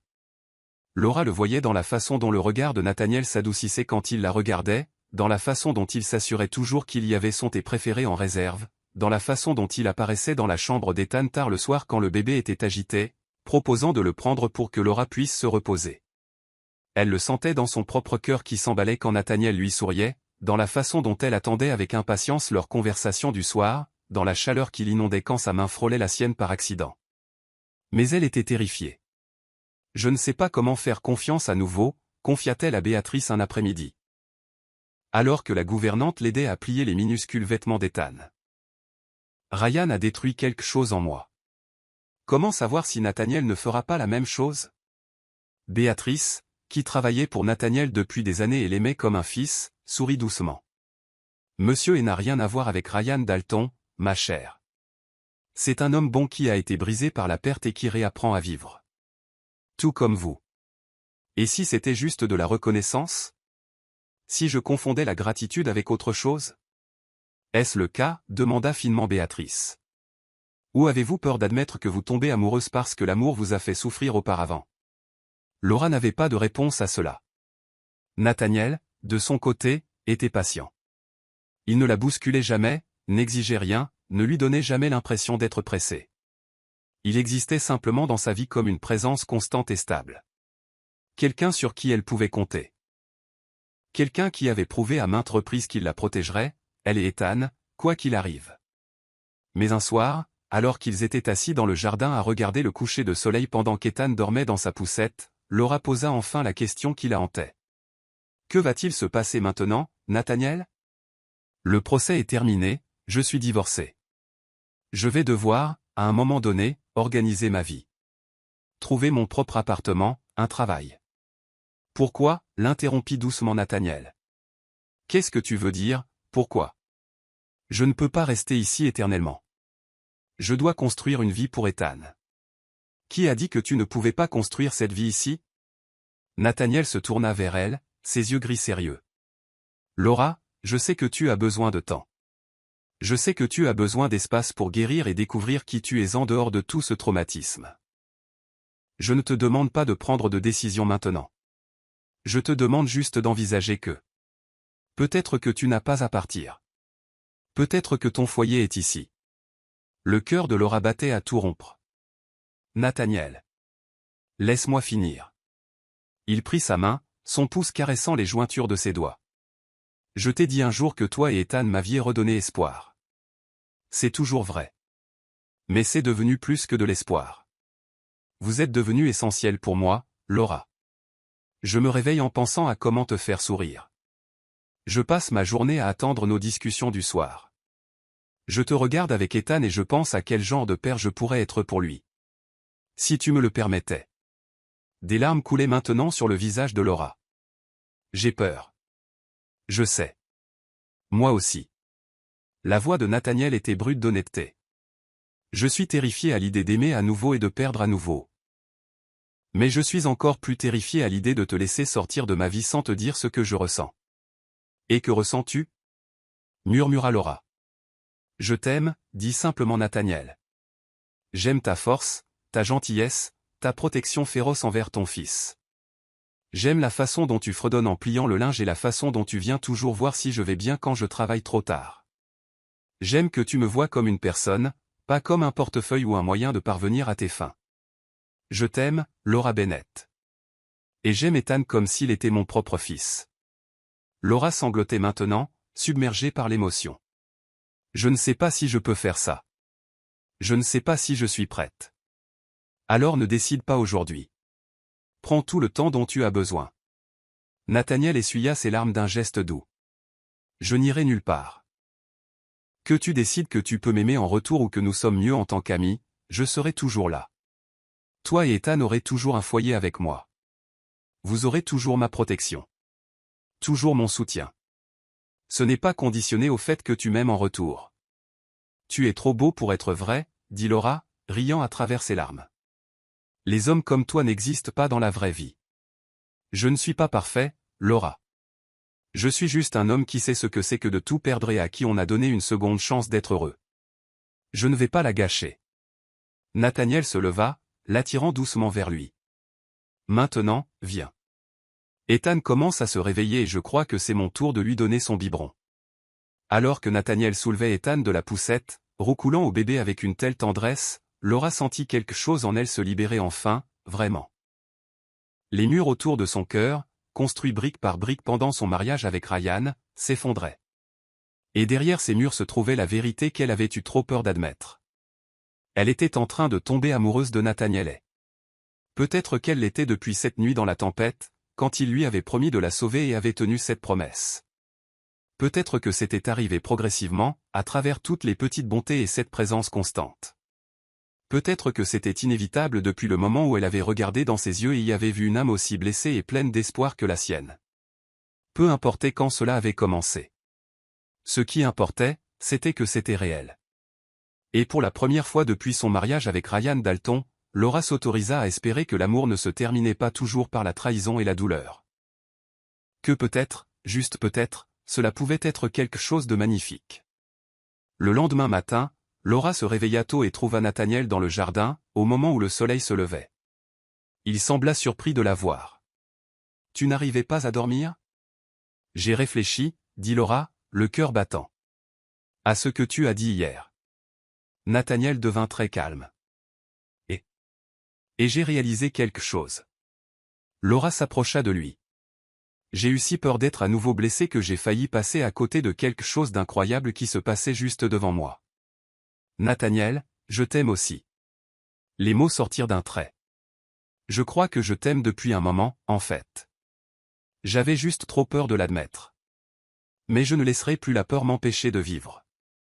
Ryan et Evelyn ont essayé de me détruire, mais j'ai survécu. Et maintenant, je vais faire plus que survivre. Je vais être heureuse. Avec toi. Si tu veux de moi. Le visage de Nathaniel se transforma, la joie illuminant ses traits d'une manière qui le rajeunit de plusieurs années. Si je veux de toi? Laura, je suis à toi depuis le moment où je t'ai trouvé dans cette tempête. Il la prit dans ses bras, et Laura se sentit, pour la première fois de sa vie, complètement en sécurité, complètement chérie, complètement chez elle. Ils restèrent là tandis que le soleil se levait, deux êtres brisés qui avaient trouvé la guérison l'un dans l'autre, prêts à construire un avenir ensemble. Mais d'abord, il y avait une dernière affaire à régler. Plus tard dans la journée, Nathaniel appela ses avocats. « Je veux adopter formellement Ethan, » dit-il pendant que Laura écoutait, des larmes de joie coulant sur son visage. « Je veux être son père dans tous les sens légaux du terme. Pouvons-nous faire en sorte que cela se produise ?» L'avocat l'assura qu'il le pouvait. Et c'est ainsi qu'Ethan Bennett devint Ethan Bennett. Avec un père qui mourait pour le protéger, et une mère qui avait survécu à l'enfer pour lui donner la vie. La vérité avait éclaté, justice avait été rendue, et des cendres de la cruauté et de la trahison, l'amour avait fleuri. Mais il y avait encore une conversation à avoir. Un dernier moment de clôture qui libérerait enfin, complètement, Laura. Chapitre 10, un nouveau départ. Le poste de police était froid et institutionnel, tout en éclairage cru et mur de parpaing. Laura était assise dans une salle privée, Ethan dormant paisiblement dans ses bras, tandis que Nathaniel se tenait derrière sa chaise, tel un gardien. On fit entrer Ryan Dalton, vêtu d'une combinaison orange, les mains menottées devant lui. Il avait l'air terrible, mince, les yeux cernés, brisé d'une manière qui allait au-delà du physique. Quand il vit Laura et le bébé, il s'arrêta net, et l'officier dut le pousser doucement en avant. « Asseyez-vous, monsieur Dalton, » dit l'officier, sans méchanceté. Ryan s'assit en face de Laura, les yeux fixés sur Ethan avec une intensité qui la mettait mal à l'aise.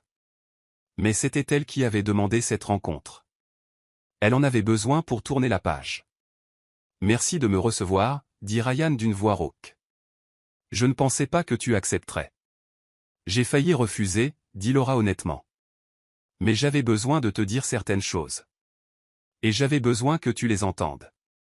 Ryan hocha la tête, fixant toujours le bébé. Puis-je au moins voir son visage? Laura hésita, puis décala Ethan pour que Ryan puisse le voir correctement. Le bébé était réveillé maintenant, ses yeux sombres curieux et brillants. Ryan laissa échapper un sanglot. Il est magnifique. Il te ressemble. Il ressemble à lui-même, corrigea Laura. C'est sa propre personne, Ryan. Pas un héritier Dalton. Pas une possession à revendiquer.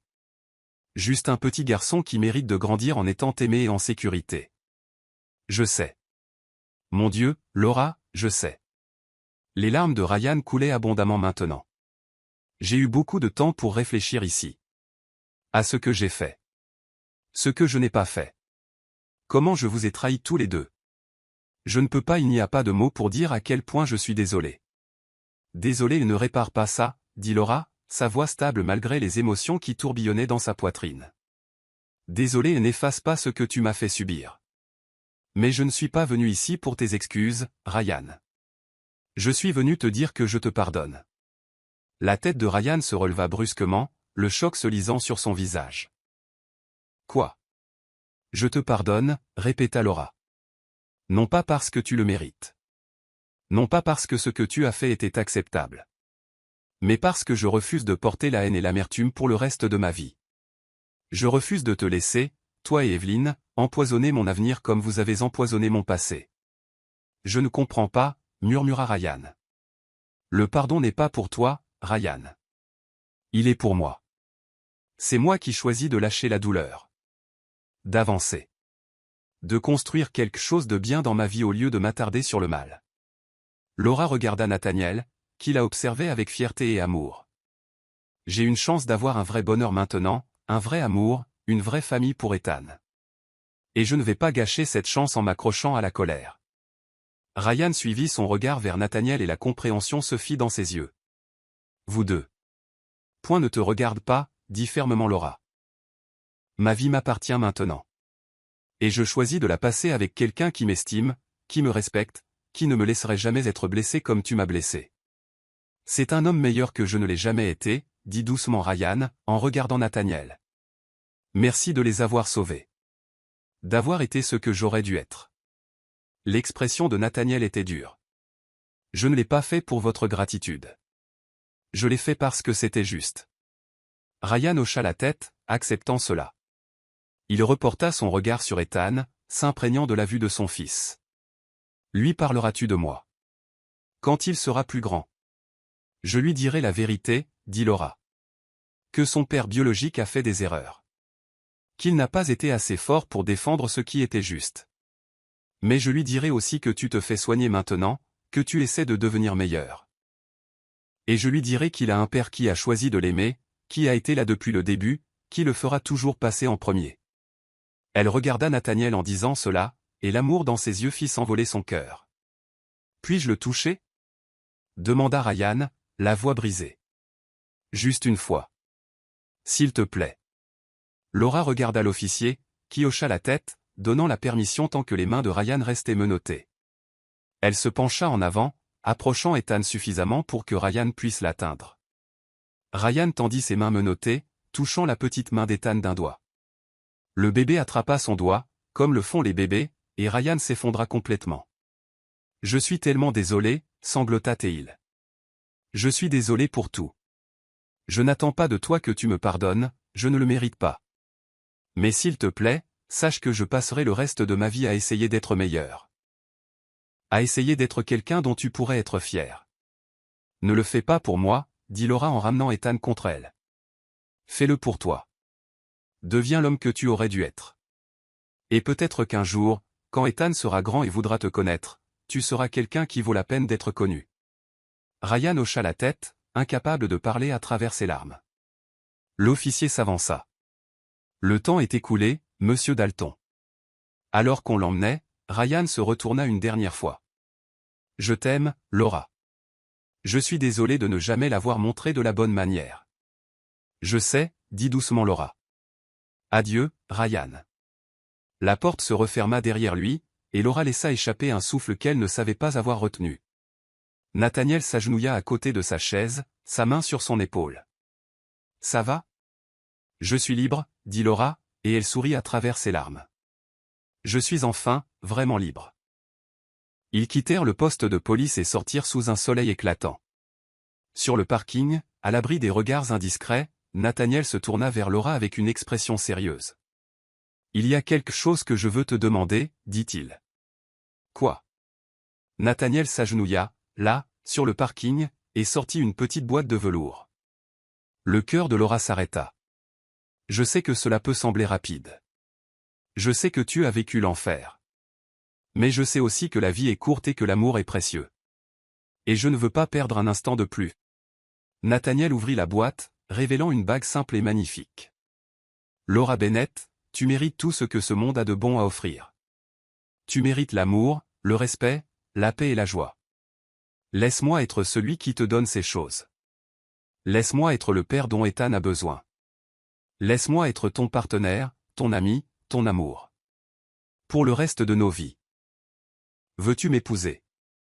Laura regarda cet homme extraordinaire qui lui avait sauvé la vie et capturé son cœur, regarda la bague qui représentait l'espoir et les nouveaux départs, et sentit une joie pure l'inonder. « Oui, » dit-elle, riant et pleurant à la fois. « Oui. Oui, 1000 fois oui. » Nathaniel lui glissa la bague au doigt et se releva, la prenant dans ses bras et l'embrassant comme si elle était la chose la plus précieuse au monde. Ethan, coincé entre eux, émit un petit son de protestation, et ils rirent tous les deux, s'écartant pour regarder leur fils. « Nous allons être une famille, » murmura Laura. « Une vraie famille. »« Nous le sommes déjà, » dit Nathaniel, en les enlaçant tous les deux. « Nous le sommes depuis que cette tempête nous a réunis. » Quelque temps plus tard, ils se tenaient dans le jardin du domaine des Haies. Désormais leur maison, leur sanctuaire, leur lieu de guérison et d'amour. Laura portait à nouveau du blanc. Mais cette fois, c'était son choix. Cette fois, l'homme qui l'attendait au bout de l'allée la regardait comme si elle avait décroché la lune. Cette fois, les vœux qu'il prononçait étaient réels, choisis, et dits avec chaque fibre de leur être. Ethan, maintenant un bambin, était le porteur d'alliance, avançant en titubant dans l'allée avec détermination tandis que les invités riaient de plaisir. Et alors que Nathaniel et Laura étaient déclarés mari et femme, alors qu'ils s'embrassaient sous les acclamations de leur famille et de leurs amis, Laura pensa à tout le chemin parcouru. Du manoir où l'amour n'existait pas à la maison où l'amour était le fondement de tout. De la tempête qui avait failli la tuer au soleil qui promettait des lendemains infinis. De brisée et rejetée à chérie et entière. « Je t'aime » murmura Nathaniel contre ses lèvres. « Je t'aime aussi » répondit Laura dans un souffle. « Pour toujours. » De la tempête qui avait failli la détruire était venu l'homme qui passerait sa vie à s'assurer qu'elle n'affronterait jamais la pluie sans abri, jamais l'obscurité sans lumière, et qu'elle ne douterait jamais qu'elle était aimée. Complètement. Profondément. Pour toujours.